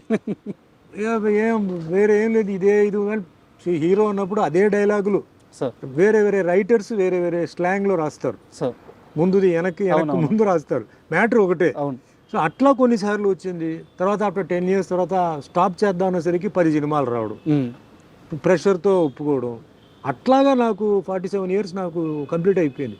అంతేగాని నెంబర్ 1 అయిపోవాలి, వాడు వస్తే నేను వదలకూడదు, లేకపోతే వాడెట్లా ఓవర్టేక్ చేస్తాడు అనేది నేను ఎప్పుడు అనుకోలేదు. బట్ అప్పుడు టాక్ ఏంటంటే ఈ సినిమా సుమన్ చేయాల్సింది రాజశేఖర్ చేస్తున్నాడు, సార్ ఈ సినిమా సుమన్కి అట్లా టాక్ ఒకటి వచ్చింది. బట్ నేను దాని గురించి పెద్ద, ఎందుకంటే ఛాలెంజెస్ తర్వాత వస్తూనే ఉంటారు సార్, మనమే ఉండాలి అనుకుంటే ఎట్లా. ఈరోజు మీరు అంటే కంపేర్ చేస్తే ఈరోజు హీరోస్ లిస్ట్ వచ్చేటప్పటికి చాలామంది ఉన్నారు. అవును, మనం ఎవరిని ఆపలేవు, ఎందుకంటే ఆ ఫ్లో పోతూనే ఉంటుంది. మన లెవెల్ని మన స్టాండర్డ్ని ఇంప్రూవైజ్ చేసుకొని బెటర్ క్యారెక్టర్స్తో పోవడం తప్ప మనం వాళ్ళు రాకూడదు అని మనం బాధ పెట్టలేము. సో మనం వాళ్ళు కూడా ఈయన రాకూడదు అని చెప్పేసి ఆపడానికి లేదు. అంటే లేదు సార్, అంటే సుమన్ అనే వ్యక్తి ఏ రోజు కూడా అలా ఆలోచించిన మనిషి కాదు, అది అందరికీ తెలుసు. కాకపోతే ఇలాంటి ఒక టాక్ ఉందని మీకు చెప్పాలనే ఉద్దేశంతో ఈ క్వశ్చన్ అడిగాను. వచ్చింది, టాక్ వచ్చింది. సో అండ్ మీరు లైఫ్ గురించి మీ కెరీర్ గురించి మాట్లాడేటప్పుడు చాలా ఎక్కువ సార్లు దేవుడి ప్రస్తావన తీసుకొని వస్తారు. సో దేవుడిని మీరు చాలా బలంగా నమ్ముతారు. అయితే ఒక ఇంటర్వ్యూలో మీరు మాట్లాడుతూ నా పైన చేతపడి కూడా జరిగింది అని చెప్పి మీరు అన్నారు. సార్ మీ పైన జరిగిన అక్రమ కేసులు వాటి గురించి అన్ని వివరాలు అందరికీ తెలుసు. దాని నుంచి మీరు కడిగిన ఒక ముత్యంలాగా ఎలా బయటపడ్డారో కూడా అందరికీ తెలుసు. అయితే ఈ చేతబడి చేపించిన వ్యక్తులు ఎవరు సార్? అది తెలియదండి. ఇప్పుడు కూడా అది చాలా ఇండస్ట్రీలో కూడా ఇప్పుడు కూడా బిజినెస్, ఫిలిం ఇండస్ట్రీ తర్వాత వాటిలంతా ఇప్పుడు జరుగుతూనే ఉన్నాయి ఇప్పటికీ. కేరళలో చాలా ఫేమస్ చోటానికరే అని చెప్పి ఒక ప్లేస్ ఉంది సార్, అక్కడ ఈ చేతపడి చేసింది తీసేయడం చాలా మందికి తెలియదు. అంటే రకరకమైన మెథడ్స్, విచ్ క్రాఫ్ట్ అంటారు చూసారా, రకరకమైన ఇవి ఇంకా జరుగుతూనే ఉన్నాయి సార్. కేరళ వాళ్ళకి బాగా తెలుసు ఎట్లా దాన్ని ప్రయోగం చేయడం, ఎట్లా దాన్ని చేయడం, డల్ చేయడం, లేకపోతే మనస్పర్ధాలు తీసుకురావడం, అది ఇప్పుడు కూడా ఉందన్నమాట. అది అప్పట్లో నాకు అంటే కొందరు ఏం చెప్పారంటే కొంచెం టైంలో అంతా ఇది జరిగింది చెప్పేసరికి నేను కూడా తర్వాత అక్కడికి వెళ్ళిపోయి, అంటే వాళ్ళు ఏదో చేశారండి, ఏదో పూజ చేయాలన్నారు, ఏదో చేసాం, విడిపించాం, అయిపోయింది అన్నారు. ఓకే, అదేం నేను కాదు అని నేనేం చెప్పను. బట్ నేను ఏమి నమ్ముతానంటే నేను చెప్తున్నాను చూసారా, టైం అనేది, ఆ డెస్టినీ అనేది ఒక డిజైన్ పెట్టేసింది సార్. ఈ సంవత్సరం ఇది, ఈ సంవత్సరంలో ఈ నెల ఇది, ఈ నెలలో ఈ వారం ఇది, వారంలో ఈ రోజు ఇది, అది జరిగి తీరాలి, అది జరిగి తీరాలి సార్. అది నా ఎక్స్పీరియన్స్తో చెప్తున్నాను. మనం వేరే వాళ్ళ మీద చెప్పొచ్చు, వీడు తొక్కేసాడు, వీడు నొక్కేసాడు, వీడి వల్ల జరిగింది, వాడు. ఆ టైం అలా జరిపిస్తుంది, ఆ టైం కొందరితో చేయిస్తుంది. వాళ్ళకి చెయ్యాలన్న ఉద్దేశం లేదు, అది వాళ్ళ రాతే, అది వాళ్ళ రాతే, ఆ కర్మ, అదే కర్మ అనేది ఆ తప్పు చేయిస్తుంది అక్కడ. వాళ్ళ తర్వాత అనుభవించాలి ఖచ్చితంగా సార్, ఖచ్చితంగా వాళ్ళు ఫ్యామిలీతో అనుభవిస్తారు. నాకు దెబ్బ తగిలిందంటే నా చేయి నొప్పి అండి, నా ఇంట్లో పిల్లలకు దెబ్బ తగిలితే ఏంటండి, వాళ్ళకన్నా నాకు నొప్పి ఉంటాడు. అది అలాగే రోగాలు రావడం, రోగాలు కూడా టైంని బట్టి సార్ వస్తుంది. మన బాడీలో ఫుల్ ఏంటంటే, అంటే నేను కొంచెం ఎస్ట్రాలజీ చదివాను సార్, మన బాడీలో ప్రతి part is connected to planet అండి సార్. ఏదో ప్రాబ్లం ఉంది అంటాడు డాక్టర్, అంటాడు నీకేమీ లేదు, నువ్వు బాగానే ఉన్నావా, నువ్వు ఎక్కువగా ఆలోచిస్తున్నావు, నీ రిపోర్ట్స్ అని బ్రహ్మాండంగా ఉంది అంటాడు. కానీ అతనికి సరిగా లేదు, రాత్రి నిద్ర పట్టట్లేదు, శ్వాస సరిగా రావట్లేదు, ఏదో అంటాడు. అన్డయాగ్నోజబుల్ డిజీజ్ అంటారు. వాడి కష్టం వాడికి ఒక్కడికే తెలుస్తుంటుంది, వాడికే తెలుసు. అదే దట్ ఈస్ టైం. అలాగే బాగా తాగుతాడు సార్ వీడు, ఉదయం మధ్యాహ్నం సాయంత్రం కూడా తాగుతాడు, 10 సంవత్సరాల నుంచి తాగుతున్నాడు, కానీ ఇంకా బ్రహ్మాండంగా ఉన్నాడు అంటారు. అది టైమే. అంటే ఆ గ్రహాలు, లోపల ఉన్న గ్రహాలు అంత బలంగా ఉంటాయి సార్. యాక్సిడెంట్ జరుగుతాయి సార్, అయిపోయాడు అనుకుంటాం, బ్రతికిపోతారు, తిరిగి వస్తాడు. కొందరు నుంచి అలా పడిపోతారు. All this is connected to time అండి. Family, career, health, wealth, prosperity, అధికారం, అవన్నీ టైం కనెక్టెడ్. మనం అందుకే చెప్తాను కదా, అవతల వాడిని చూసి ఎప్పుడు మనం వాడు ఎలా ఉన్నాడు నాకు ఎలా ఉండాలి అవ్వదు. కష్టం. సార్ ఆస్ట్రాలజీ అన్నారు కాబట్టి నాకు ఒక చిన్న డౌట్ ఉంది. అంటే మీకు గురుడి స్థానం చాలా బలంగా ఉంది, బుధ గురు, అంటే నాకు కొంత అవగాహన ఉంది, అందుకని అడుగుతున్నాను. మీ జాతకం ప్రకారం బుధ స్థానం గురు స్థానం చాలా బలంగా ఉంది. అండ్ మీకే తెలియకుండా చిన్నప్పుడు ఒక ఆర్ట్ ఫామ్ నేర్చేసుకున్నారు, మార్షల్ ఆర్ట్స్. అంటే గురుగ్రహం బలంగా ఉన్న వాళ్ళకి ఆర్ట్స్ వచ్చేస్తాయి. ఖచ్చితంగా మీ జాతకంలో మీరు ఇండస్ట్రీలోకి ఒక ఆర్ట్ వైపు రావాలని రాసిపెట్టి ఉండాలి, కానీ మీ జాతకంలో అది లేదంట. అవును, ఎలా సార్ ఇది పూర్తిగా విరుద్ధంగా ఉంది? అదే పైవాడు అండి, ఇక్కడే వస్తుంది. ఇప్పుడు అన్నిటికన్నా శక్తి అనేది మహాశక్తి సార్. ఆ శక్తి ఏంటంటే ఇప్పుడు మనిషి జాతకం రాస్తాడు సార్, జాతకాన్ని కూడా ఉల్టా తిప్పగలిగే శక్తి పైవాడు సార్. ఓకే. చాలామంది జాతకం చెప్తారు సార్, ఆ డెత్ అనేది ఎవడైనా కరెక్ట్గా చెప్పగలుగుతాడా? లేదు. చెప్పలేడు. అదేంటి వాడి జాతకం అయిపోయింది కదా, వాడు ఇంకా వాడు ఉన్నాడు ఏంటి, ఇంకా వాడు తిరుగుతున్నాడు ఏంటి అంటారు. పైవాడు అదే మిరాకిల్. మిరాకిల్ మీనింగ్ ఏంటంటే అది, వాడికి టైం అయిపోయింది. ట్రాజెడీ మీనింగ్ ఏంటి, అదేంటి అప్పుడే చనిపోయాడు, పాపం చిన్న వయసు, వాడికి ఇంకా మంచి భవిష్యత్తు ఉంది కదా, జాతకంలో అలా లేదు కదా. కర్మ. పెళ్ళి అయిన తర్వాత అన్ని జాతకాలు చూసి పెళ్లి చేస్తారు సార్ కదా. అవును. మ్యాచ్ అయిందా లేదా అని. అవును, చాలా ముహూర్తాన్ని బట్టి టైం తాళి కడతారు. అవును. ముహూర్తానికి ఫస్ట్ నైట్ పంపుతారు, అన్ని పంపుతారండి. ఎందుకు విడిపోతున్నారండి? పెద్ద పెద్ద వాళ్ళు చీప్గా చూడరు కదా జాతకాలు. అవును. పూర్వజన్మ కర్మ. ఆ పూర్వజన్మ కర్మలో బ్యాలెన్స్ ఉంటుంది, అది బెండు తీస్తుంది. ఎట్లా? పిల్లల ద్వారా. ఎవడైతే తప్పు చేశాడో వాడేమనుకుంటాడు, నన్ను ఎవడేం పీకలేడు, నేను అది చేశాను ఇది చేశాను, వాడిని మోసం చేశాను అనుకుంటాడు. కానీ వాడికి ఒక మనసు ఉంటుంది కదా, దానికి ఫీలింగ్ ఉంటుంది కదా, అది ఫీలింగ్ ఇవ్వాలి కదా. ఎవరి ద్వారా? పిల్లల్ని బెండి తీస్తే ఆడు ఏడుపుతాడు, లేదా వాడు ఏడవడు. సో కర్మ, ఆ కర్మ సిస్టమ్ అండి. You get what you give అంటారు. You give happiness, you get happiness. You give sorrow, you get sorrow. So ఆ కర్మ సిద్ధాంతం అక్కడ ఏంటంటే అది బుక్లో ఎంటర్ అయిపోతుంది. మీరు ఏ తప్పు చేసినా అది ఎంటర్ అయిపోతుంది. ఎప్పుడు ఇవ్వాలి, ఏ విధంగా ఇవ్వాలి, ప్లేట్లో ఇవ్వాలా, ఆకులో ఇవ్వాలా, ఎట్లా ఇవ్వాలి అనేది డిసైడ్ చేసి మీ కరెక్ట్ టైంకి పెడుతుందండి. సార్, మీ జైలు జీవితం గురించి, ఆ పరిస్థితుల గురించి మీరు చాలా ఇంటర్వ్యూలో మాట్లాడారు. నేను వాటి లోతుల్లోకి వెళ్ళట్లేదు సార్. ఆ అంశం మీద నాకు రెండు క్వశ్చన్లు ఉన్నాయి, ఇప్పటి వరకు ఎవరు అడగలేదు. 1985 మే 19 డేట్ తప్పైతే కరెక్టే 19th. ఆ రాత్రి మీ ఇంటికి పోలీసులు వచ్చారు, మిమ్మల్ని తీసుకెళ్లారు, ఒక ఎఫ్ఐఆర్ వేశారు, అక్కడ ఉంచారు. సరే, దాని నుంచి మీరు ఒక 6 నెలల తర్వాత బయటపడ్డారు, జైల్లో చాలా కష్టాలు అనుభవించారు. ఇవన్నీ పక్కన పెట్టేద్దాం, ఎందుకంటే అందరికీ తెలుసు.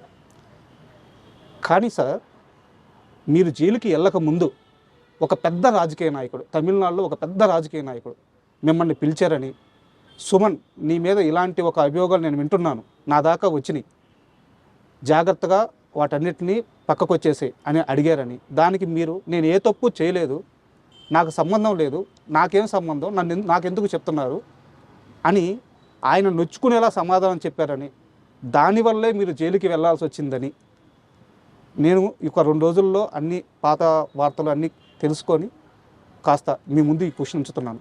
నిజమా అబద్ధమా? రాంగ్ అండి. ఎవరు నన్ను పిలవలేదు, ఎవరు నాతో మాట్లాడలేదు, ఏ పెద్ద రాజకీయ నాయుడు కూడా నా దగ్గరికి రాలేదు. It was all of a sudden అండి. సుమన్ జైలుకి వెళ్తారని సుమన్కి ముందే తెలుసు కదా? లేదు, తెలియదు. తెలిస్తే మేము జాగ్రత్తలు ఉంటాము. మీ వెనక పోలీసులు పడుతున్నారని, మీ కాల్స్ కానీ మీ మెసేజ్లు కానీ ఎవ్రీథింగ్ పోలీసులు ట్రాక్ చేస్తున్నారని మీకు తెలియదా? అక్కడ మెసేజ్ ఎక్కడ ఉంది ఆ టైంలో?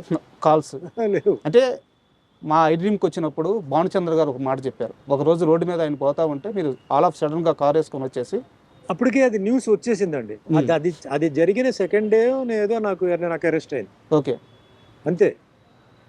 అది ఆయన చేసిన సెకండ్ డేకి నాకు అరెస్ట్ అయింది సార్.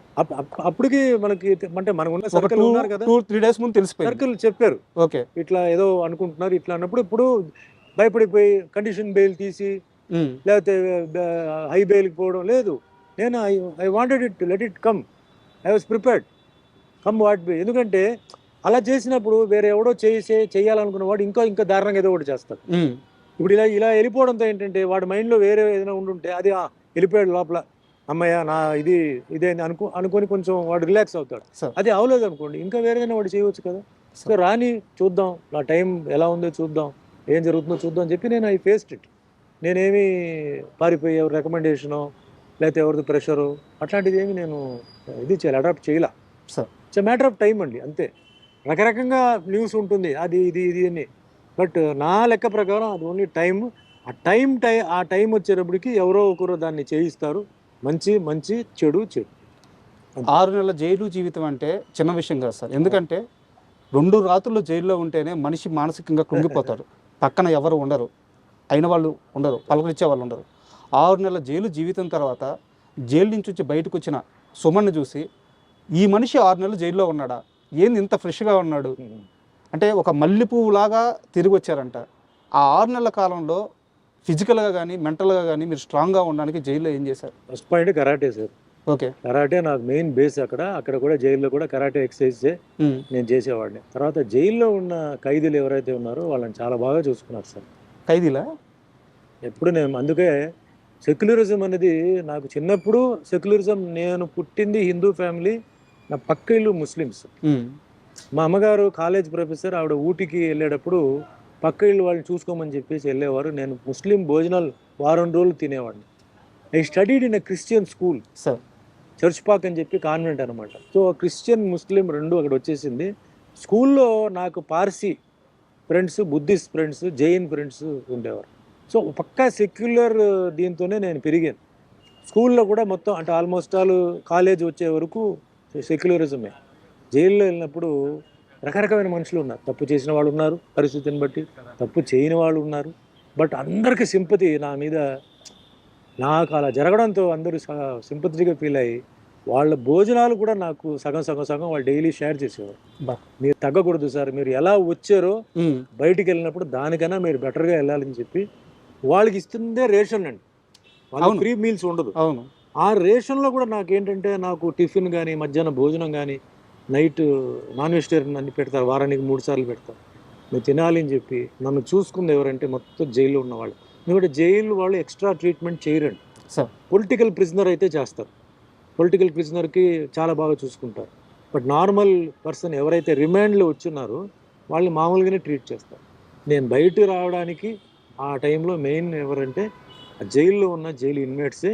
దాంట్లో హిందూ, ముస్లిం, క్రిస్టియన్ అందరూ, అన్ని క్యాస్ట్, అంటే తమిళనాడు అన్ని క్యాస్ట్, అన్ని రకమైన మతాలు, కులాలు ఉన్న వాళ్ళు చూడడంతోనే నేను బయటకు వచ్చినప్పుడు ఎవరు నమ్మలా. ఎవరు ఈయన జైలుకి వెళ్ళింది, బ్రహ్మాండంగా ఉన్నాడు, ఈయనకేంటి అబద్ధం చెప్తున్నారు చాలా మంది చెప్పేవారు. సో అవన్నీ భగవంతుడు చూసుకున్నాడు. ప్రాసెస్ ఏంటంటే ఇట్స్ ఎ లెర్నింగ్ ప్రాసెస్. మనం లైఫ్లో ఒక జర్నీ, ఏమేమి నేర్చుకోవాలో, ఏ ఏజ్లో నేర్చుకోవాలి, ఎలా నేర్చుకోవాలి అన్నీ నాకు ఆ టైంలో ఒక మంచి ఒక లెసన్ లాగా నాకు వచ్చి ధైర్యం అండి ఫేస్ చేయడానికి ఏదైనా సరే. ఇప్పుడు ఒక లెవెల్లో ఉన్నాం, కిందకి వెళ్ళిపోయాం, ఇప్పుడు ఎలా ఉండాలి, మళ్ళీ పైకి వస్తాం. సో అట్లా బ్యాలెన్సింగ్ ఆఫ్ లైఫ్ నాకు ఇలాంటి జర్నీలో నాకు జరగడంతో ఈరోజు ఏదో డెస్పరేట్ అయిపోవడం, ఉక్కిరి బిక్కిరి అయిపోవడం, డ్రగ్స్కి వెళ్ళిపోవడం, never. Drugs never, because every day will not be same. ఆ దెబ్బలు పడితే కదా సార్ ఈ స్ట్రాంగ్నెస్ వచ్చేది. ఇప్పుడు అంటారు కదా, today is not like yesterday, tomorrow will not be like today. So అది మైండ్లో కొన్ని అలా ఫిక్స్ అయిపోతే మళ్ళీ ఎవడేం పీకలేడు సార్. 35 సంవత్సరాలుగా ఆ కేసు నుంచి మీరు బయటకు వచ్చేసారు, కానీ 35 సంవత్సరాలుగా ఎక్కడో దగ్గర ఆ ప్రస్తావన వస్తుంది. ఏదో ఒక సమయంలో అందరూ నమ్మిన కొత్త తరానికైనా సరే ఆ రోజు సుమన్ ఆ తప్పు చేయలేదని మళ్ళీ కొత్తగా వాళ్ళు తెలుసుకోవాల్సి వస్తుంది. అది జరిగి ఉండకూడదు, జరిగిపోయింది. అయితే ఆ కేసు జరిగిన రోజు నుంచి మీతో పాటు ఒక వ్యక్తి కూడా సఫర్ అవుతున్నారు, మెగాస్టార్ చిరంజీవి గారు. ఈ మొత్తం కేసులో ఆయన ఇన్వాల్వ్మెంట్ అస్సలు లేదే లేదు అని మీరు కనీసం కొన్ని 10 సార్లు క్లారిటీ ఇచ్చున్నారు. ఆయన మీడియా ముఖంగా ఇప్పటికే ఒక 5-6 సార్లు క్లారిటీ ఇచ్చున్నారు. ఇప్పటికీ ఆయనంటే నచ్చని వాళ్ళు, ఆయన్ని తిట్టాలనుకునే వాళ్ళు, ఆయన్ని వ్యతిరేకించే వాళ్ళు ఇప్పటికీ ఆ కేసు మీద పెట్టి కింద కామెంట్లో, సోషల్ మీడియాలో పెడుతూ ఉంటారు. మీరిద్దరు చేయాల్సిన అన్ని ప్రయత్నాలు చేశారు, ఇది తప్పు, ఆయన ప్రమేయం లేదు అని చెప్పేసి. కానీ ఇప్పటికీ అంటూనే ఉన్నారు. ఇందాక నేను మిమ్మల్ని ఒక వరం అడిగాను, ఆ వరం ఇప్పుడు మీరు చిరంజీవి గారికి ఫోన్ చేసి ఒక్కసారి దీపావళి శుభాకాంక్షలు చెప్తే. ఇప్పుడు అది వద్దు sir, I don't want to bargain. ఎందుకంటే మా రిలేషన్షిప్ బాగుంది సార్. ఏదో అడ్వాంటేజ్గా తీసుకొని అది చేస్తే మళ్ళీ రేపు ఫ్యూచర్లో నాకు ఇది కాల్ చేసేది నాకు రాదు సార్. సో ఆయన అడగకుండా అది చేయకూడదు. అది సార్ ఆయన అడిగి నెక్స్ట్ టైం ఏదైనా ఉంటే మనం చేయవచ్చు. కానీ అడగకుండా I don't want to do it, exploit చేయడం నాకు ఇష్టం లేదు. అండ్ ఆ రిలేషన్ ఎలా ఉంది సార్ ఇప్పుడు? నా మీద కానీ చిరంజీవి గారి మీద కూడా ఏంటంటే ఎప్పుడు ఉంటాయి, ఎంత మంది చేసినా పినాలే వెనకాల ఎవరో ఒకరు ఉంటారు. సో ఏదో ఒకటి ఇలా చేస్తే అది సుమన్ చేసినట్టు, లేదా ఏదో ఒకటి కమెంట్ చేస్తే అది చిరంజీవి చెప్పినట్టు అన్న ఒక దాంట్లోనే ఒక థ్రిల్ వస్తుంది వాళ్ళకి. నేను చెప్తాను చూడండి మీకు థ్రిల్ అంటే ఈ పర్వర్షన్లో ఇప్పుడు మీ చాలా very sorry to say YouTube ఛానల్స్లో మేము ఆర్టిస్టులు చనిపోయినట్టు కొందరు వేస్తుంటారు. అవును సార్, చూసే ఉంటారు. అవును. ఏదో ఫోటో పెట్టి అవును. లాంగ్ షాట్లో ఏదో మా రిజంబ్లెన్స్ కొంత పెట్టి మధ్యలో క్లోజప్లు పెట్టి, అది పర్వర్షన్, అది వన్ టైప్ ఆఫ్ పర్వర్షన్. అలాగే ఇది ఒక టైప్ ఆఫ్ పర్వర్షన్ ఇది. సో దాన్ని మనం ఏం చేయలేం. ఇప్పుడు ఆ పర్వర్టెడ్ మెంటాలిటీ ఉంది చూసారా, దాన్ని మనం ఏం చేయలేం. కానీ ప్రాసెస్లో ఏమవుతుందంటే చాలామంది బాధపడతారు, చాలామంది షాక్ తింటారు, చాలామంది అభిమానులు తట్టుకోలేకపోతారు. వాళ్ళు ఫోన్ చేసి మాకు అడుగుతుంటారు, సార్ ఏదో న్యూస్ వచ్చింది ఇట్లా అంటే వేరే హీరో మీకు తెలుసు కదా జరిగిందా సార్ అట్లా అంటారు. అదేంటి వాళ్ళు అంటారు అంటే ఛానల్ చూడండి, మెయిన్ టీవీ ఛానల్స్ చూడండి అంటే ఛానల్స్లో రాలేదు సార్ అంటే ఉండండి అని చెప్పి మళ్ళీ మేము ఎంక్వైరీ చేసి లేదు అదేంటి సార్ టీవీలో అట్లా చేస్తారేంటి అని బొమ్మ వేసి బాడీ చూపించి అంటే మీరు సరిగా చూడండి అయ్యా బాడీ ఎవరిది, అది ఏంటది, ఫోటో ఉండొచ్చు కట్ షాట్, అది అవును ఈ ఫోటో అది బాడీ, పాపం వీళ్ళు తెలియదు ఎడిటింగ్. అవును, అట్లా చాలా జరుగుతున్నాయి. సో అట్లా ఏంటంటే పాపం చిరంజీవి గారిని ఆ విధంగా ఇచ్చేయడం ఒక శాడిజం. అది ఆయన్ని ఏదో మెంటల్గా హ్యారెస్ చేయాలని వేరే రకంగా వాళ్ళు చేయలేకపోతున్నారు, కనీసం ఈ రకంగా చేయాలని చెప్పి పాపం చేస్తున్నారు. అంటే అంతకన్నా వర్స్ట్ ఫెలోస్ ఇంకెవరు లేరు. నేను చిరంజీవి గారు బెస్ట్ ఆఫ్ ఫ్రెండ్స్ అండి, మేము అప్పుడప్పుడు కలుస్తుంటాం, మాది గెట్ టుగెదర్ ఉంటుంది. మేము హ్యాపీగా సాయంత్రం 6 గంటల నుంచి ఉదయం 6 గంటల వరకు హ్యాపీగా మేము ఆడుకుని మా మొత్తం ప్రపంచాన్ని మర్చిపోయి మేము హ్యాపీగా మీ 80s బ్యాచ్ అందరూ 80s బ్యాచ్ మేము హ్యాపీగా ఉంటున్నాం. మాకు అలాంటిది ఏ ఫీలింగ్ లేదు. ఎవరి ప్రాబ్లం వాళ్ళది, ఎవరి సక్సెస్ వాళ్ళది. బట్ అక్కడ మటుకు ఏంటంటే వీఆర్ ఆల్ వన్. నేల మీద కూర్చుంటాం, పాటలు పాడతాం, డాన్స్ ఆడతాం. రజనీ గారు వస్తారు, అందరూ జాకీ ష్రాఫ్ వస్తారు, భానుచందర్, మలయాళం ఆర్టిస్ట్ శరత్ కుమార్, అందరూ వస్తారు.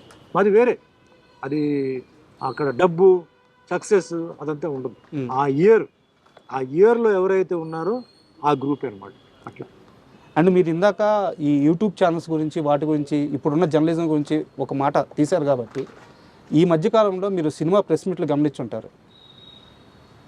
మనకి వేరే రాష్ట్రాల నుంచి వచ్చిన హీరోలను పట్టుకొని మీరు హీరో మెటీరియల్ కాదు అని చెప్పడం, ఒక హీరోని పట్టుకొని ఉమ్నైజరా అని అడగడం, అంటే వాళ్ళ మనోభావాలు, వాళ్ళ ఆత్మస్థైర్యం, వాళ్ళ ధైర్యం అన్నీ దెబ్బతినేలాగా జర్నలిస్ట్ ప్రెస్ మీట్లో క్వశ్చన్స్ అడగడం మీ దాకా వచ్చుంటాయి అనుకుంటున్నాను. వచ్చింది. మీరు చూసిన సినీ జర్నలిజం ఎలా ఉండేది, ఇప్పటి సినీ జర్నలిజం ఎలా ఉంది? మేము అప్పుడు 75, 85, 95 సార్, అప్పుడు దాకా ఏంటంటే ఎల్లో జర్నలిజం ఉండేది సార్. ఎల్లో జర్నలిజం ఏంటంటే కొన్ని బుక్స్ దీనికోసం ప్రింట్ అయ్యేది, అది ఎక్కడ ప్రింట్ అవుతాయో తెలియదు, మార్కెట్లో ఉంటాయి. సెక్షువల్ స్కాండల్స్, ప్రొడ్యూసర్కి డైరెక్టర్కి ఏదో గొడవ, తర్వాత హీరో హీరోయిన్కి ఏదో పెళ్ళి అయిపోయిందని, లేకపోతే ఏదో ఇట్లాంటివన్నీ వచ్చేది. అది దానికి ఒక మార్కెట్ ఉండేది, అది కొనుక్కునేవారు చాలామంది. అది నిజం అనుకొని మళ్ళా సార్ ఆ ఫొటోస్ కూడా ఏంటంటే తలకాయ కట్ చేసి పెట్టడం. ఇప్పుడు కొన్ని హీరోయిన్స్ నేకెడ్గా ఉండేలాగా హెడ్ని కట్ చేసి, అది బాగా తెలిసేది హెడ్ కట్ చేసి పెట్టారని. మీ తరం కూడా చాలా ఇబ్బందులు పడ్డారు అప్పుడు అన్నీ ఉండేది సార్. బట్ అది ఒక గ్రూప్ వేరే. బట్ గుడ్ జర్నలిస్ట్ వేరే దేర్, మంచి మేము జర్నలిస్ట్ అంతా మేము రెస్పెక్ట్ ఇచ్చాము సార్. మేము జర్నలిస్ట్ వస్తున్నారంటే లేచి నిలబడి కూర్చోమని చెప్పి భోజనాలు పెట్టి మాట్లాడి చేసాం. అంటే మంచి జర్నలిస్టులు ఉండేవారు. తర్వాత ఏమైంది, ఇలాంటి వాళ్ళు చేయడంతో ఏమైందంటే వాళ్ళ మీద కూడా అదే ముద్రపోయింది. అంటే ఇప్పుడు మీరు అన్న టాపిక్లో హీరోయిజం గురించి, పర్ఫార్మెన్స్ గురించి అది వేరే, ప్రైవేట్ మ్యాటర్స్కి పోవడం, పర్సనల్ మ్యాటర్స్కి పోవడం ఇది వేరే. ఒక దీంట్లో సరిగా యాక్ట్ చేయలేదంటే అడగడం తప్పులేదు. ఏంటి సార్ మీరు మంచి యాక్టర్ కదా, మీరు ఎందుకు దీంట్లో సరిగా చేయలేదు, తప్పులేదు. బట్ వేరే ఎఫ్ఐఆర్ గురించి అడగడం, నిజమా కాదా తెలుసుకోపోవడం, చెప్పడం, ఒకసారి అలా అనేసిన తర్వాత నేను అలా అనుకోలేదు సార్ ఇదా, అది తప్పది. Journalism is a profession sir, దాన్ని జాగ్రత్తగా కాపాడుకోవాలి, కరెక్ట్ క్వశ్చన్స్ అడగాలి. మీకు ప్రూఫ్ ఉందా చూపించండి, అడగండి. ప్రూఫ్ లేకుండా అలా అన్నారు, ఇలా ఊహించుకున్నాం. ఇప్పుడు ఒక హీరో హీరోయిన్ ఉన్నారు సార్, వాళ్ళు క్లోజ్గా మాట్లాడుతున్నారంటే వెంటనే మనం వాళ్ళు ఇద్దరు లవ్లో ఉన్నారు, ఎఫ్ఐఆర్లో ఉన్నారు అనుకోకూడదు. అవన్నీ పోయింది. అది ఇప్పుడు జనరేషన్ కూడా చేంజ్ అయిపోయింది సార్. ఇప్పుడు అబ్బాయిలు అమ్మాయిలు బయట వెళ్తున్నారు, హోటల్కి వెళ్తున్నారు, తింటున్నారు, బయట టూర్స్కి వెళ్తున్నారు, పేరెంట్స్ వదులుతున్నారు, ఎవరి డిస్టెన్స్ వాళ్ళు మెయింటైన్ చేస్తున్నారు. స్టూడెంట్స్ని ఇప్పుడు చాలామంది మనం తప్పుగా అనుకుంటాం, రాంగ్ అది. అవును. వాళ్ళు they are thinking in a different way. మనకన్నా వాళ్ళు 100 టైమ్స్ బాగా, అంటే ప్రొఫెషన్గా మనం ఎలా ఎదగాలి, ఫ్యూచర్లో నువ్వు ఏమవుతున్నావు, ఏం చదువుకుంటున్నావు, నీ ప్లాన్ ఏంటి, ఈ విధంగా ఆలోచించే వాళ్ళు ఉన్నారు. టూర్స్కి వెళ్తున్నారు. ఆ మధ్యలో కొంచెం అలాంటివి వచ్చి కొంచెం జర్నలిస్ట్ మీద కొంచెం బ్యాడ్ వచ్చింది. సో జర్నలిస్ట్ని అవాయిడ్ చేయాలని చెప్పి కొన్ని వచ్చింది. కొన్ని జర్నలిస్ట్ మీద కూడా ఏంటంటే కొందరు వాళ్ళు మిస్బిహేవ్ చేయడం, వాళ్ళు మాట్లాడడం తెలియక ఏదో అంటే 10 మంది ముందు మనం అడిగితే అని చెప్తాం, అక్కడతో మేము కట్ చేసేస్తాం కదా, మేము ఎంకరేజ్ చేయం కదా. సో జర్నలిస్ట్ అనేది ఇట్స్ ఎ గ్రేట్ ప్రొఫెషన్. అది కరెక్ట్గా హ్యాండిల్ చేయాలి. కరెక్ట్గా చేస్తే ఎప్పటికీ మర్యాద ఉంటుంది, ఎప్పటికీ రెస్పెక్ట్ ఉంటుంది. లేకపోతే ఆ రెస్పెక్ట్ పోతుంది సార్. సార్, సుమన్ అనే వ్యక్తి పుట్టిందే ఆ శ్రీనివాసుని క్యారెక్టర్ చేయడానికి అని చెప్పి ఇప్పటికే కొన్ని లక్షల మంది నమ్మేశారు. మీరు నమ్మేయడం కాదు, నిజం కూడా అది. ఆ పాత్ర అంటే ఆ పాత్ర గొప్పతనం అటువంటిది. అయితే ఆ పాత్ర సుమన్ గారి దగ్గరికి వచ్చే ముందు శోభన్ బాబు గారి దగ్గరికి వెళ్ళింది, ఆయన చేయలేను అన్నారు, తరువాత సుమన్ గారి దగ్గరికి వచ్చింది అని చెప్పి అంటారు. మీ దాకా వచ్చింది ఈ న్యూస్? లేదు సార్, అది రూమరే. ఎందుకంటే అప్పుడు నాగార్జున గారికి ఏజ్ వైజ్గా ఈక్వల్గా ఉండాలి, ఓకే, ఇమేజ్ వైజ్గా ఈక్వల్గా ఉండాలి, అప్పుడే బ్యాలెన్స్ చేయగలుగుతాం అని చెప్పేసి డిసైడ్ చేశారు సార్. ఇది రూమరే. సోహన్ బాబు గారు అప్పటికే రిటైర్ అయిపోయారు సార్. రిటైర్ అయిపోయారు. అప్పట్లో ఆయన అందగాడు మీకు తెలుసు, ఆయన చేశారు. ఆ టైంలో ఆయన వెంకటేశ్వర స్వామి, రాముడో, కృష్ణుడో ఇవన్నీ ఆయన చేశారు. బట్ ఈ సినిమాలో అది ఓన్లీ రూమరే. ఎందుకంటే ఏజ్ బ్యాలెన్సింగ్ ఉంది, ఇమేజ్ బ్యాలెన్సింగ్ ఉంది సార్. అన్నమయ్య సినిమాలో అన్నమయ్య, నాగార్జున, మరి వెంకటేశ్వర స్వామి ఎవరు, ఆ ఏజ్ గ్రూపే రావాలి, ఆ బ్యాలెన్సింగ్ రావాలి. సో ఎవరు అక్కడ వెతకడం జరిగింది. ఆఖరికి వెతికి ఆఖరికి నాకు వచ్చింది అనమాట ఆ క్యారెక్టర్. తప్ప సోహన్ బాబు గారిని అడిగారు, ఆయన వద్దన్నాడు, అప్పుడు నా దగ్గరికి వచ్చింది. అది రాంగ్ న్యూస్, రూమర్సే. అండ్ కొన్ని నెలల క్రితం తిరుమల వెళ్ళి రాఘవేంద్రరావు గారిని కలిశాను నేను. సార్ని కలిసి ప్రసాదం ఇచ్చి సార్తో మాట్లాడినప్పుడు కూడా అంటే ఎప్పుడైనా సరే అన్నమయ్య అనే ఆ సినిమాని తీసిన వ్యక్తి కానీ, అందులో నటించిన వాళ్ళని కానీ, ఆ సినిమా గురించి మాట్లాడుతుంటే కానీ ఒక రకమైన గూస్బంప్స్. ఇప్పుడు కూడా ఆ సినిమాని ఇప్పుడు రిలీజ్ చేస్తే చూడాలని కొన్ని కోట్ల మంది ఎదురు చూస్తున్నారు సార్. ఎప్పుడు ఉంటుంది? Annamayya cannot be redone sir, but can be rereleased. Yes. ఎందుకంటే అన్నమయ్య చేసినప్పుడు ప్రతి ఒక్కరు దాంట్లో ఒక గుడికి వెళ్తే మాల వేసుకుని ఎలా ఉంటారో ఆ విధంగా అందరూ ఉన్నారు సార్. భయం భక్తితో ఉన్నారు, అందరూ చాలా నిష్టగా చేశారు. నేను ఒకడనే కాదు, అందరూ. డైరెక్టర్ రాఘవేంద్ర గారు అయితే హ్యాట్స్ ఆఫ్. ఆయన ఎర్లీ మార్నింగ్ రావడం, ఒక డిగ్నిటీ మెయింటైన్ చేయడం. Annamayya cannot be remade sir, it can be only retelecasted. అదే సార్, ఇప్పుడు అది డిజిటల్గా మళ్ళీ కరెక్షన్స్ చేసి మళ్ళీ అది చేయాలి. ఆ రాఘవేంద్ర గారే చెయ్యాలి, ఆయన చేతిలో ఉంది. అది రావాలి, మళ్ళీ ఒక రౌండ్ అది తిరగాలి అనేది నా కోరిక. అంటే మీ నోటి ద్వారా వస్తే చాలా ఈజీగా పన్నవద్దైపోద్ది. వెంకటేశ్వర స్వామి గారికి మనం మెసేజ్ పెట్టాలి. ఆ వెంకటేశ్వర స్వామి దాన్ని మళ్ళీ రిలీజ్ చేసి, అంటే ఇప్పుడున్న డిజిటల్ కరెక్షన్స్తో, డిజిటల్ సౌండ్స్తో, వాటితో చేసి, అంటే డాల్బీ సిస్టమ్ ఇలాంటివన్నీ బాగా ఇప్పుడు చేంజ్ అయింది కదా, ఆ లెవెల్లో దాన్ని చేస్తే నిజంగా చాలా గొప్ప విషయం, చాలా గొప్ప సినిమా అవుతుంది. అండ్ అది ఆయనే రాఘవేంద్ర గారే దాన్ని చెయ్యాలి. మేమందరం వెయిటింగ్ సార్ ఆ సినిమా. నేను జీవితంలో ఎంతోమంది డైరెక్టర్స్తో వర్క్ చేశాను. రాఘవేంద్ర గారితో నేను కమర్షియల్ సినిమా చేయాలని చెప్పి అనుకున్నాను, అవకాశం రాలా. నాకు మార్కెట్ ఉన్నప్పుడు ఆయన బిజీ, నాకు ఆయనకి ఖాళీ చేద్దాం అన్నప్పుడు నాకు మార్కెట్ కొంచెం అప్ అండ్ డౌన్. ఆయనంతా ఒక సిస్టమ్, నీకు వదిలేసాను, తర్వాత చూద్దాం. కానీ భగవంతుడు ఏం చేశాడు, అద్భుతం, అదంతా వద్దురా నీకు, అంతకనే బెటర్ ఇస్తాను నేను రాఘవేంద్రరావుతో, ఉండని చెప్పి ఇది ఆయన చేతులతో నన్ను చేశారు. ఆ సినిమాలో అంత గొప్ప పేరు, ఆ సినిమాలో ఆ లుక్, ఆ సినిమా ఆ ఫీలింగ్ అది వచ్చిందంటే డైరెక్టర్ రాఘవేంద్ర గారు, ఎంటైర్ టెక్నీషియన్స్ అండి, అందరికీ వందనాలు. అలాగే అవకాశం ఇచ్చిన నాగార్జున గారికి, మోహన్ బాబు గారికి, అందరికీ నేను వందనాలు నేను చేస్తాను సార్. ఇందాక శోభన్ బాబు గారి ప్రస్తావన వచ్చింది కాబట్టి ఒక క్వశ్చన్ సార్. శోభన్ బాబు గారు ఇన్వెస్ట్మెంట్స్ విషయంలో ఇండస్ట్రీలో చాలామందికి ఒక మార్గనిర్దేశం చేశారు. ఆయన మాట విని లైఫ్లో బాగా సెటిల్ అయిన వాళ్ళు చాలామంది ఉన్నారు అని చెప్తారు అనమాట. మీరు మీ లైఫ్లో ఇన్వెస్ట్మెంట్స్ ఎలా చేశారు? ఈరోజు మీ ఫైనాన్షియల్ పొజిషన్ ఎలా ఉంది? నేను అప్పట్లో నాకు అంత సీరియస్గా నేను అంటే ఈ మల్టిప్లికేషన్ తర్వాత ఇవన్నీ నేను చేయలే సార్.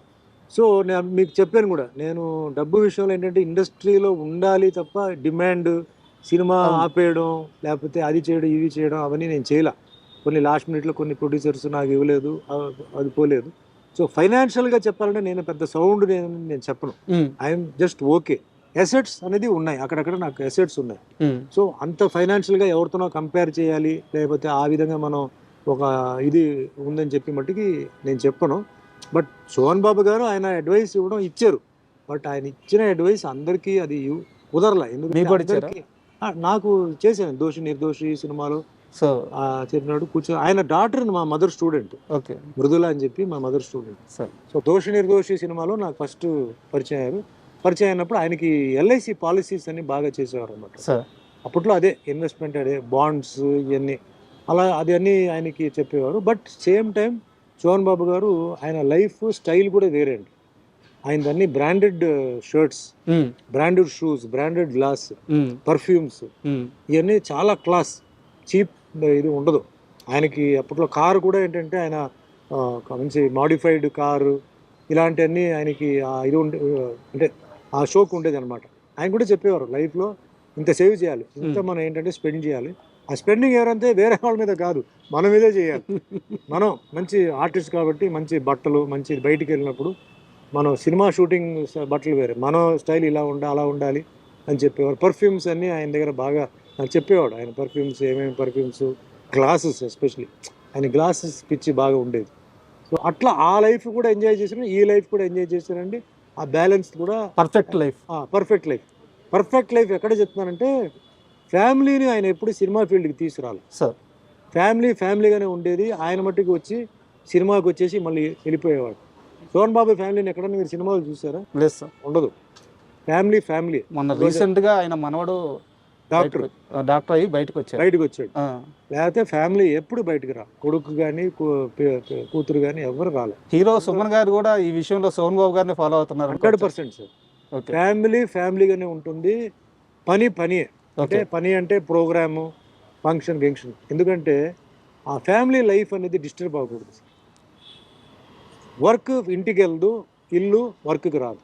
ఓకే. నేను వర్క్లో ఉన్నప్పుడు ఇంటి నుంచి ఫోన్ రాదు, నేను ఇంటికి వెళ్ళినప్పుడు ఆ ఫోన్ అక్కడికి రాదు, అది వేరే మనిషి ఉన్నారు, వాళ్ళు చూసుకుంటారు. అంత అవసరం అయితే తప్ప. అంటే ఇప్పుడు సెల్ ఫోన్ ఉంది కాబట్టి మెసేజ్, ఎమర్జెన్సీ, వాట్సాప్ మెసేజ్, మాట్లాడాల్సిన పని లేదు, వాట్సాప్ మెసేజ్. ఫ్యామిలీకి ఒక ఫ్యామిలీ దొరకడం అనేది చాలా అదృష్టం సార్. ఒక భార్య, పిల్లలు. ఎందుకంటే ఇప్పుడు చూస్తున్నాను కదా, అన్ని సిస్టమ్ మారిపోయింది. తల్లిదండ్రులను ఎవరు అంటే గమనించట్లేదు, మాట్లాడడం. ఎందుకంటే 2 సైడ్ల మిస్టేక్ ఉంది. ఎవరికి వాళ్ళు తల్లిదండ్రులు బిజీ అంటున్నారు, ఫారెన్ అంటున్నారు, ఆ ఫంక్షన్ అంటున్నారు, ఈ మీటింగ్ అంటున్నారు. మరి ఎప్పుడు మీరు పిల్లలతో టైం స్పెండ్ చేసి, పిల్లలు ఎవరితో మాట్లాడాలి? పక్క ఇంటి వాళ్ళతోనా, పని వాళ్ళతోనా, ఎవరితో? అది అర్థం చేసుకోవాలి. 50% ఫాల్ట్ పేరెంట్స్. మీరు చెప్తారు పేరెంట్స్ పిల్లలు నన్ను పట్టించుకోవట్లేదండి, పిల్లలు నన్ను తిడుతున్నారండి, పిల్లలు కొట్టడానికి వచ్చారండి. ఎందుకు వస్తారు కొట్టడానికి? ఎందుకు తిడుతున్నారు? మీరు ఎన్ని రోజులు ఉన్నారు పిల్లలతో? నేను అందుకే చిన్నప్పుడు ఉన్నప్పుడే, మా పాప చిన్నప్పుడు ఉన్నప్పుడే నేను ఇంటికి వెళ్తే ఆవిడ స్కూల్ నుంచి వస్తే ఆవిడతో నేను టైం స్పెండ్ చేసేవాడు. ఏదో స్కూల్ నుంచి బుక్స్ అది ఇది ఏదో అట్లా ఇట్లా. తర్వాత ఆవిడ ఫ్రెష్ అప్ అయిపోయి గడుకునేప్పుడు ఆవిడతో కొంచెం ఆడుకోవడం. అంటే ఆ కనెక్షన్ నేను ఎప్పుడూ మెయింటైన్ చేశాను సార్. ఇంక్లూడింగ్ ఆవిడ స్కూల్ బస్లో ఎప్పుడైతే దిగుతుందంటే, నాకు షూటింగ్ లేకపోతే కారు తీసుకొని నేను మెయిన్ రోడ్కి వెళ్ళిపోయి ఆవిడ పికప్ చేసి నేను తీసుకొచ్చేవాడు. సో ఆవిడ మైండ్లో నాన్నగారు ఫ్రీగా ఉన్నప్పుడు నన్ను చూసుకున్నారు, బిజీగా ఉన్నప్పుడు ఆయన చూసుకున్నారు. ఖచ్చితంగా అటాచ్మెంట్ ఉంటుందిగా ఇప్పుడు. ఉంటుంది. అందుకే ఈరోజు చాలామంది అంటారు డాక్టర్ అంటే మీకు టెన్షన్ కదా అన్నారు. డాక్టర్ అంటే నాకు 10 sons అన్నాను. టెన్షన్ కాదు, 10 sons. ఈరోజు నేను ఎక్కడైనా నేను ధైర్యంగా వెళ్ళొచ్చు. ఎందుకంటే నాకు కొడుకు అంటే నాకు ఉన్న కూతురే. అవును. బట్ కొడుకు కన్నా నాకు ఆవిడ చాలా బాగా ఈరోజు తయారైపోయి ఎఫెక్షన్ మాకు ఇవ్వడం, చూసుకోవడం. అంటే జనరలీ పిల్లలు ఎదిగిన తర్వాత it's their turn to take care of the parents. అది రావాలి. మనం బలవంతంగా డిమాండ్ చేయడం కాదు. నన్ను చూసుకో, నాకు అది ఇది నన్ను చూడట్లేదు చెప్పడం కాదు, అది మనసాగా రావాలి. దానికి మనం ముందే దానికి ఏంటంటే మనం ముందు అక్కడ కాంట్రిబ్యూషన్ ఇవ్వాలి. చిన్నప్పటి నుంచి వాళ్ళని చూసుకోవడం, స్కూలు మంచిది, ఫుడ్ బయట తీసుకెళ్ళడం, టైం స్పెండ్ చేయడం. అండ్ ఈరోజు ఆ ఉమ్మడి కుటుంబం లేదండి. ఒకప్పుడు ఉమ్మడి కుటుంబం ఉంటే తాతగారు నానమ్మ ఉండేవారు, అవును, తల్లిదండ్రులు లేనప్పుడు వాళ్ళు వెళ్ళి వాళ్ళతో అటాచ్మెంట్ కేర్ చేసేవాళ్ళు. వాళ్ళకి మంచి మెసేజ్ ఇచ్చేవారు, ట్రైన్ చేసేవారు. అవును ఈరోజు ఎక్కడ ఉన్నారు? వాళ్ళు దూరం పెట్టాము, ఇంట్లో ఎవరు లేరు, లేదా ఇంట్లో పని వాళ్ళు ఉంటారు. సార్ ఇంట్లో మనమే ఉండట్లేదు కదా, మనం లేవు కాబట్టి వీళ్ళు ఉంటున్నారు, వీళ్ళతో అటాచ్మెంట్ పెరిగిపోతుంది. నెక్స్ట్ నైబర్ పిల్లలు ఎలా తెలియదు, లేదు ఫ్రెండ్స్, వాళ్ళ మెంటాలిటీ ఏంటో తెలియదు. So I don't blame children అండి, ఐ బ్లేమ్ పేరెంట్స్ ఆల్సో 50%. చెప్పాలి ఇది కరెక్ట్ కాదు, ఇది కరెక్ట్, మీకు ఎంత ఇవ్వాలో అంతే ఇవ్వాలి. స్పాయిల్ చేసి అయ్యో నేను ఎక్కువ డబ్బు ఇచ్చానండి అందుకే ఇలా అయిపోయింది, ఎక్కువ ఫ్రీడమ్ ఇచ్చానండి, ఫ్రీడమ్ ఇవ్వాలి. ఎప్పుడు ఇవ్వాలి? వాళ్ళకి ఆ మెచ్యూరిటీ ఏజ్ వచ్చిన అప్పుడు ఇవ్వాలి. నువ్వు ముందే ఇచ్చేస్తే వాళ్ళకి ఏం తెలుస్తుంది వాళ్ళకి? సో అట్లా మన సైడ్లోనే మిస్టేక్ ఉంది, అది కరెక్ట్ చేసుకోవాలి. అన్నీ అట్లా చేసి కూడా పిల్లలు చూసుకోకపోతే నిజంగా దురదృష్టం.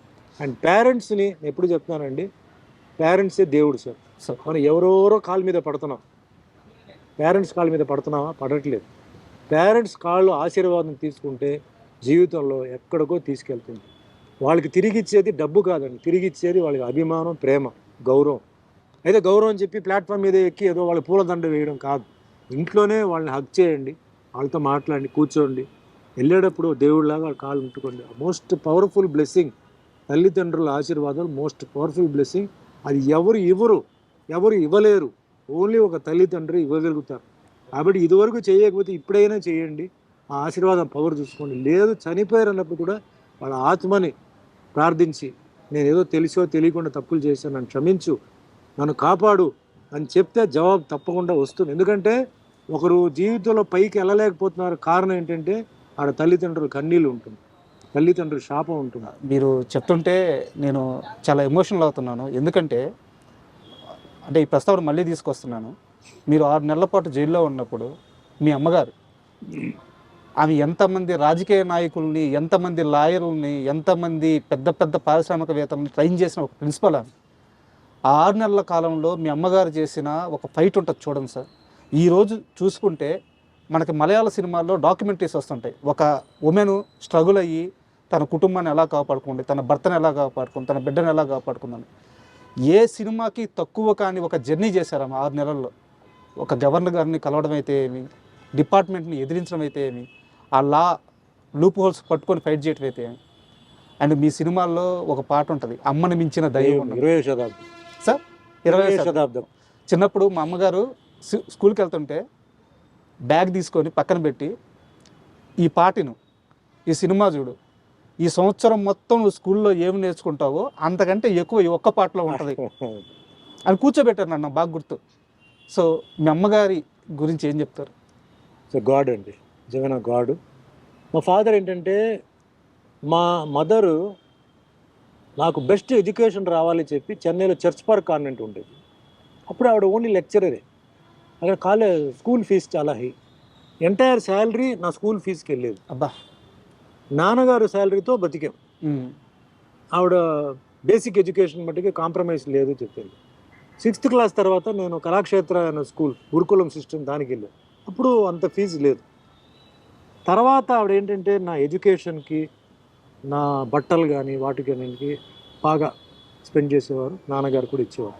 మీకు ఈవెన్ కాలేజీకి వెళ్ళలేక అప్పట్లోనే కారు కూడా ఇచ్చారంట కదా? లేదు, అది నేను కాలేజీకి వచ్చిన తర్వాత, పీయూసీ కాదు, నేను డిగ్రీ వచ్చిన టైంలో. అప్పుడు అంటే మార్నింగ్ ఆవిడని కాలేజీలో డ్రాప్ చేసి నేను కాలేజీకి వెళ్ళి రిటర్న్ వస్తూ ఆవిడని పికప్ చేసుకొని మేము ఇంటికి వచ్చామన్నమాట. అట్లా అంటే నాకు అన్నీ ఫ్రీడమ్ ఇచ్చారు, నేను అడిగింది అన్నీ ఇచ్చారు, అన్నీ చేశారు.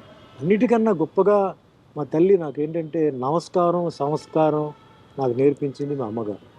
నాకు ఈరోజు నేను ఇంత బ్యాలెన్స్డ్గా ఉన్నాను, ఈ ఏజ్లో కూడా నేను ఫిట్గా ఉన్నానంటే దానికి కారణం మా అమ్మగారు. మా అమ్మగారు కరాటే నేర్చుకో అని చెప్పి నాకు పంపించడంతో ఈరోజు అదే జీవితం ఇచ్చింది, అది ఉన్నాను. నెక్స్ట్ ముఖ్యంగా మళ్ళీ చెప్తాం కదా, భగవద్గీత, అది మెయిన్ బేస్ అండి.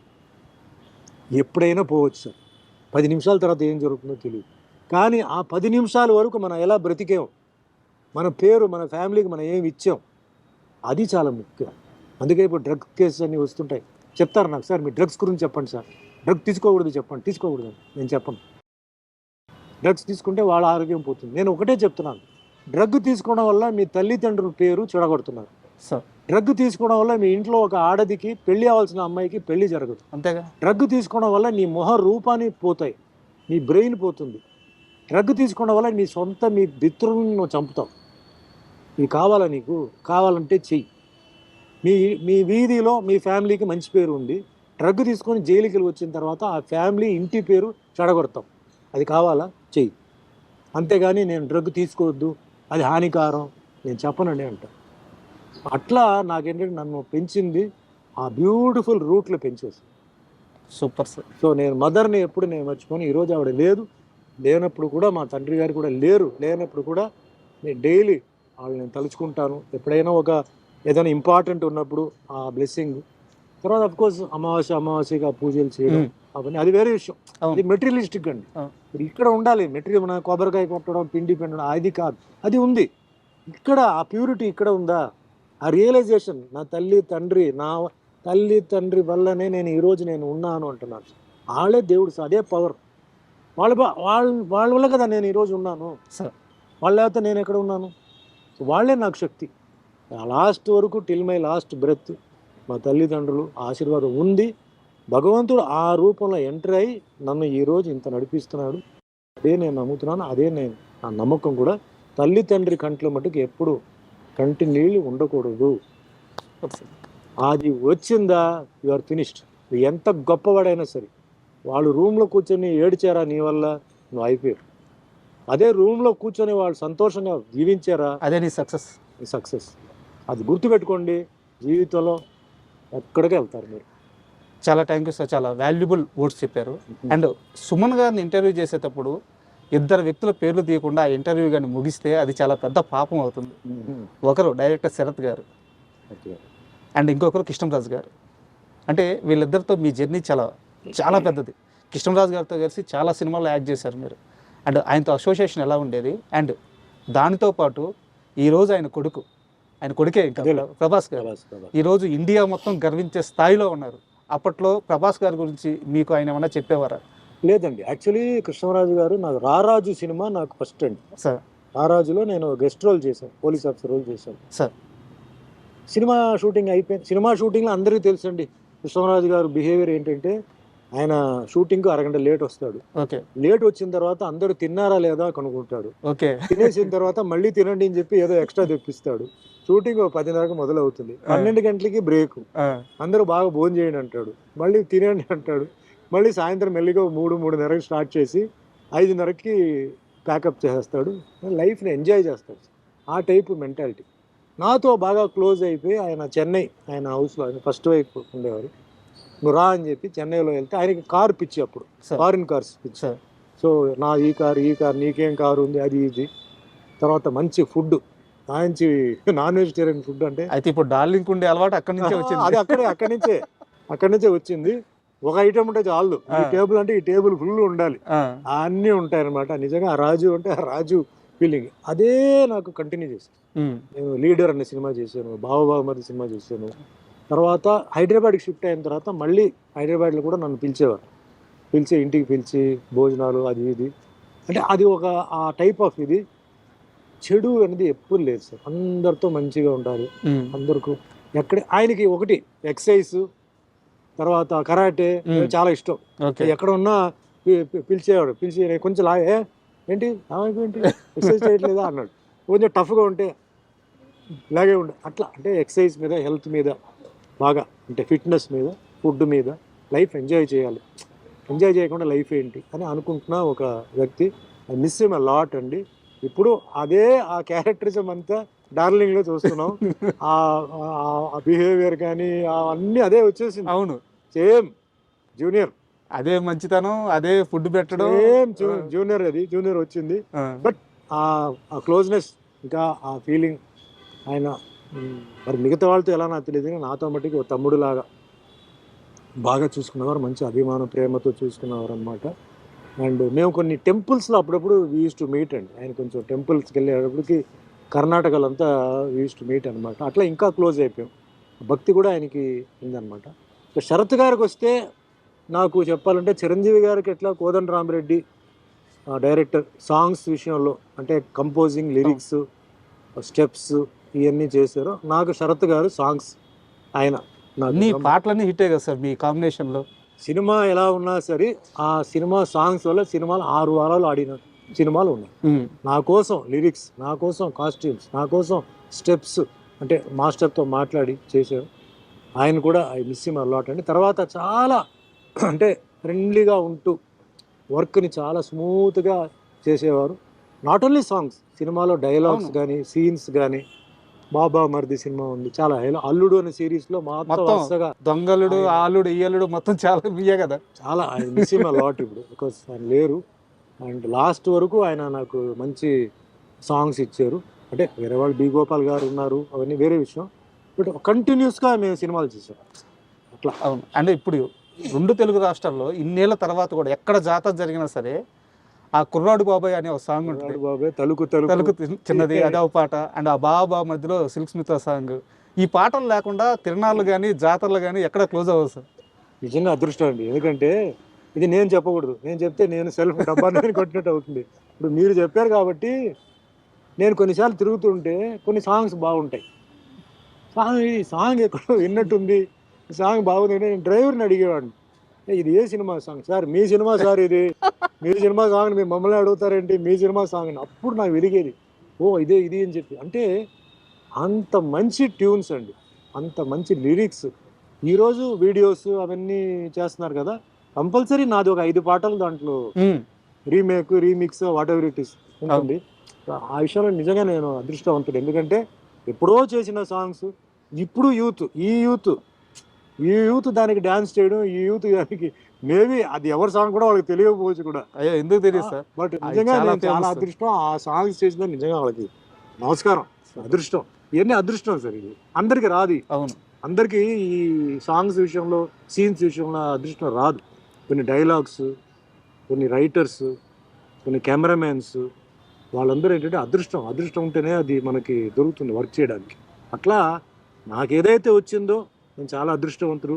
నాకు భగవంతుడు ఏ పొజిషన్ ఇచ్చారో నేను చాలా అదృష్టవంతుడు. ఏమీ బ్యాకింగ్ లేకుండా, ఏమీ పుషింగ్ లేకుండా, సొంత స్వయం కృషి మీద కింద పడి లేసి కూర్చున్నానంటే అందరూ నా ప్రేక్షకులు, నా అభిమానులు, వాళ్ళందరికీ నేను పాదాభివందనలు చేసి ఇదే జర్నీ అలాగే కంటిన్యూ అవ్వాలి. ఇదే అభిమానం, ప్రేమ ఎప్పుడూ ఉండాలి.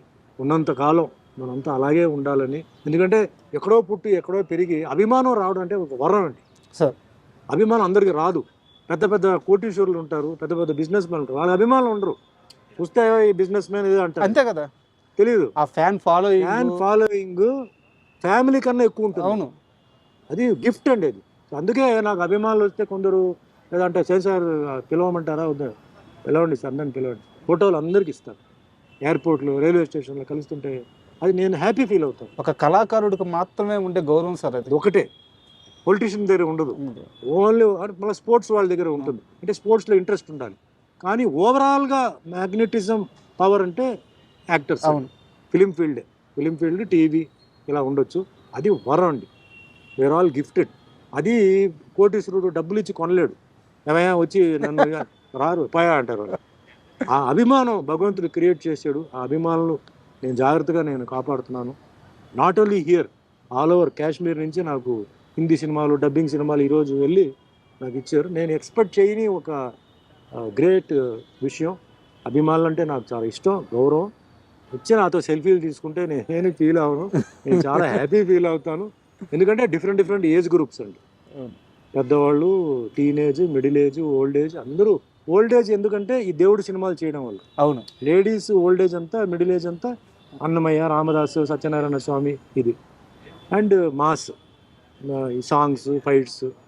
So very very grateful. భగవంతుడికి ఎన్నిసార్లు నమస్కారం పెట్టినా చాలు. ముఖ్యంగా వెంకటేశ్వర స్వామి క్యారెక్టర్, రాముడు క్యారెక్టర్, సత్యనారాయణ స్వామి 3 వచ్చింది. నా జీవితం చాలు సార్. చివరిగా నా దగ్గర 2 ప్రశ్నలు మిగిలినాయి. ఒకటి చాలా సీరియస్ క్వశ్చన్ సార్. ఒకటి, మీరు ఫ్యూచర్ని ఎలా ఆలోచిస్తారో తెలుసుకునే క్వశ్చన్. నేను ఫస్ట్ 2వ క్వశ్చన్ అడుగుతాను. ఒక చిన్న హీరో తన తొలి సినిమాని అప్పుడే స్టార్ట్ చేశాడు. ఆ హీరోకి అందులో మీరు ఫాదర్గా యాక్ట్ చేశారు. సినిమా చాలా పెద్ద విజయం సాధించింది. బట్ హీరోని అందరూ అంతగా రిసీవ్ చేసుకోలేదు. బట్ అతని టాలెంట్ మాత్రం అర్థమైంది. తర్వాత ఆ హీరో ఎదిగి ఈరోజు పాన్ ఇండియాలో వెళ్ళి అక్కడ కూర్చున్నాడు. అతని పేరు అల్లు అర్జున్. అతని తొలి స్టెప్స్ గంగోత్రి మీరు చూశారు, నేను ఫాదర్ క్యారెక్టర్ చేశారు. ఆ రోజు అల్లు అర్జున్ చూసినప్పుడు ఇతను ఏ స్థాయికి వెళ్తారని మీరు ఊహించారు? ఇంత స్థాయి అనుకోలేదండి ఫ్రాంక్గా చెప్పాలంటే. డెఫినెట్లీ, ఎందుకంటే ఆయన పుషింగ్ ఉంది, బ్యాకింగ్ ఉంది. సో వాళ్ళు సినిమా చేయగలుగుతారు, వాళ్ళ దగ్గర పొజిషన్ ఉంది కాబట్టి ఆయన డెఫినెట్లీ ఇండస్ట్రీలో ఉంటాడు. చిరంజీవి గారు బ్యాకింగ్ ఉంది, అన్నీ ఉంది, కమ్యూనిటీ బ్యాకింగ్ ఉంది, అదంతా ఉంది. బట్ ఈరోజు ఈ లెవెల్కి సినిమా ఇండస్ట్రీ ఈ లెవెల్కి వెళ్తుంది అంటే ఓ పాన్ ఇండియా వెళ్తుంది, అప్పుడు ఎవరు ఊహించలా. పాన్ ఇండియా లెవెల్లో ఆ సినిమా అంత హిట్ అవుతుంది, అంత క్రేజ్ వస్తుంది అనేది కూడా నేను ఊహించలేదు. It's a matter of time అన్న, వెరీ పవర్ఫుల్ టైం ఆయనకి. ఆ టైం రావడంతో ఆయన వెళ్ళాడు. దాంట్లో నాకు ఒక చిన్న సంతోషం ఏంటంటే, నేను కదా ఫస్ట్ ఫాదర్గా చేసింది. ఇప్పుడు టీచర్లు ఉంటారు సార్, టీచర్ల దగ్గర వాళ్ళు ఏం ఆశించరు. అవును, మనం అంతా మంచి లెవెల్కి వెళ్ళిపోతే వాళ్ళు పక్కన మన వాళ్ళకి ఏం చెప్తారు తెలుసా, నా దగ్గర చదివిన కుర్రాడి, నేనే నేర్పించింది. అట్లా అల్లు అర్జున్ ఫస్ట్ నేనే ఫాదర్. అట్లా నాకు ఒక సంతోషం. సో ఆయన ఇంకా ఉన్నత స్థాయికి ఎదగాలి, భగవంతుడు ఆయనకి మంచి పొజిషన్కి ఇవ్వాలి. అండ్ ఇంకా ఆర్టిస్ట్గా ఇంకా మంచి ఆయన డిస్కవరీస్ చేసుకొని వెరైటీ హాలీవుడ్ ఏంటి బాలీవుడ్ లెవెల్ కూడా ఆయన వెళ్ళాలి. బాలీవుడ్ హాలీవుడ్ అన్నీ చేయాలని మనస్ఫూర్తిగా, ఎందుకంటే ఇది నాకు హ్యాపీ. నాకు ఈ మధ్యకాలంలో నేను రాజకీయాల జోలికి వెళ్ళట్లేదు సార్, రాజకీయ ప్రస్తావన నాకు అనవసరం. చిరంజీవి బాలకృష్ణ గారి మధ్య ఒక ఇష్యూ జరిగింది. చిరంజీవిని పొగిడితే బాలకృష్ణ తట్టుకోలేడు, లేకుంటే వాళ్ళిద్దరికీ పడదు, పైకి మాత్రం అలా మంచిగా ఉంటారు కానీ వాళ్ళిద్దరి మధ్య కొన్ని దశాబ్దాలుగా ఆ పోటీ క్లాషు అవన్నీ నడుస్తున్నాయని మొన్న గొడవతో చాలామంది వాళ్ళ ఇష్టం వచ్చినట్టు రాసేశారు. వాళ్ళిద్దరిని అతి దగ్గరగా ఎక్కువ కాలం చూసిన హీరో మీరు. వాళ్ళిద్దరి మధ్య ర్యాపో ఎలా ఉంటుంది సార్ అసలు? బాలకృష్ణ గారు జనరల్లీ కొంచెం మంచికి మంచి, చెడుకు చెడు, కొంచెం షార్ట్ టెంపర్డ్ సార్. ఎందుకు షార్ట్ టెంపర్డ్ అంటే, ఒక సైడ్లో ఎమ్మెల్యే, ఒక సైడ్లో యాక్టర్, ఒక సైడ్లో ఒక బసవతార క్యాన్సర్ ఇన్స్టిట్యూట్కి చైర్మన్. ఇది అందరికీ తెలుసు. ఇది కాకుండా ఆయనకి మరి వేరే ఏమేమి బిజినెస్ లేకపోతే ఏమేమి రెస్పాన్సిబిలిటీస్ ఉన్నాయో తెలియదు. క్యారెక్టర్ ఎప్పుడు డిఫరెన్స్ ఉంటుంది సార్. సుమన్ లాగా మీరు కాదు, మీరులాగా సుమన్ కాదు కదా, వేరే ఉంటాయి. అది ఫస్ట్ మనం అర్థం చేసుకోవాలి. చిరంజీవి గారు జనరల్గా ఏంటంటే కొంచెం సాఫ్ట్, కొంచెం ఒకరికి ఇరిటేషన్ వచ్చినా కంట్రోల్డ్, బయటికి ఎక్స్పోజ్ చేయరు.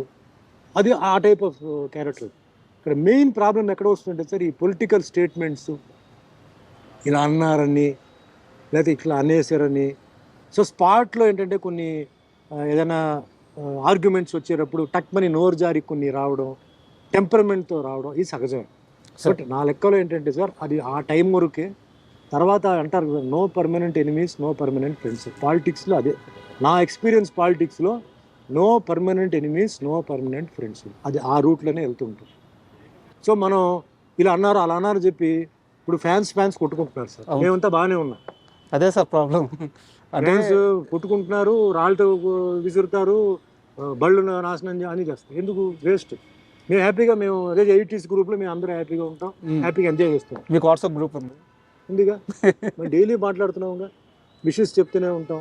వాళ్ళు మాకు ఫోటోలు పంపుతుంటారు, ఏదైనా విషయం అయితే మేము కొన్ని అడుగుతుంటాం.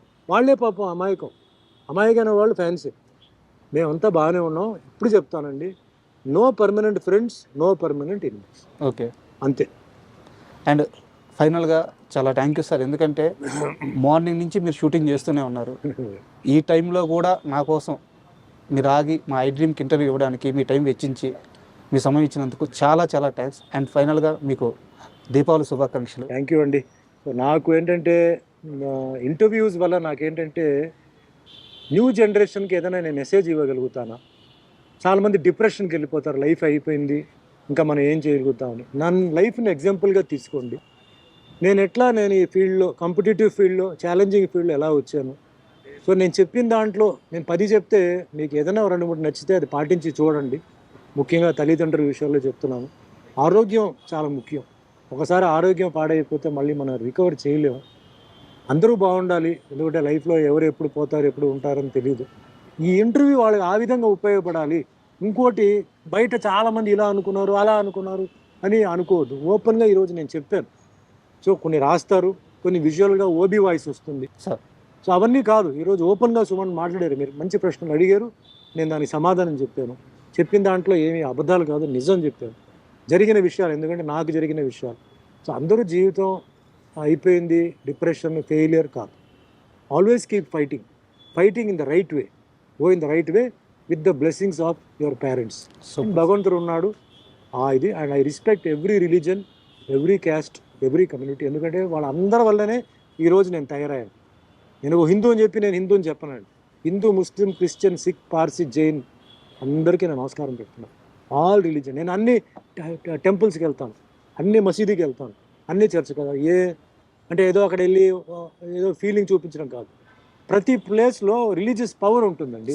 వాళ్ళు ప్రే చేస్తుంటారు. అవును, ప్రే ఇస్ అ పవర్, ఆ పాజిటివ్ పాజిటివ్ ఉంటుంది. అవును, అది వెళ్ళడానికి నేను బ్యార్ ఫిట్ పోయి నేను కూర్చుంటాను, నా కాళ్ళు అక్కడ పెడతాను, to release my negative energy and take the positive energy. So అట్లా నేను ఈ మెసేజ్ అందరికీ యూజ్ అవ్వాలి, ఈ ఇంటర్వ్యూ అందరూ హ్యాపీగా ఉండాలని నేను, మీరు ఇంతసేపు నాతో స్పెండ్ చేసినందుకు మీకు ధన్యవాదాలు. Thank you. చాలా థ్యాంక్ యూ.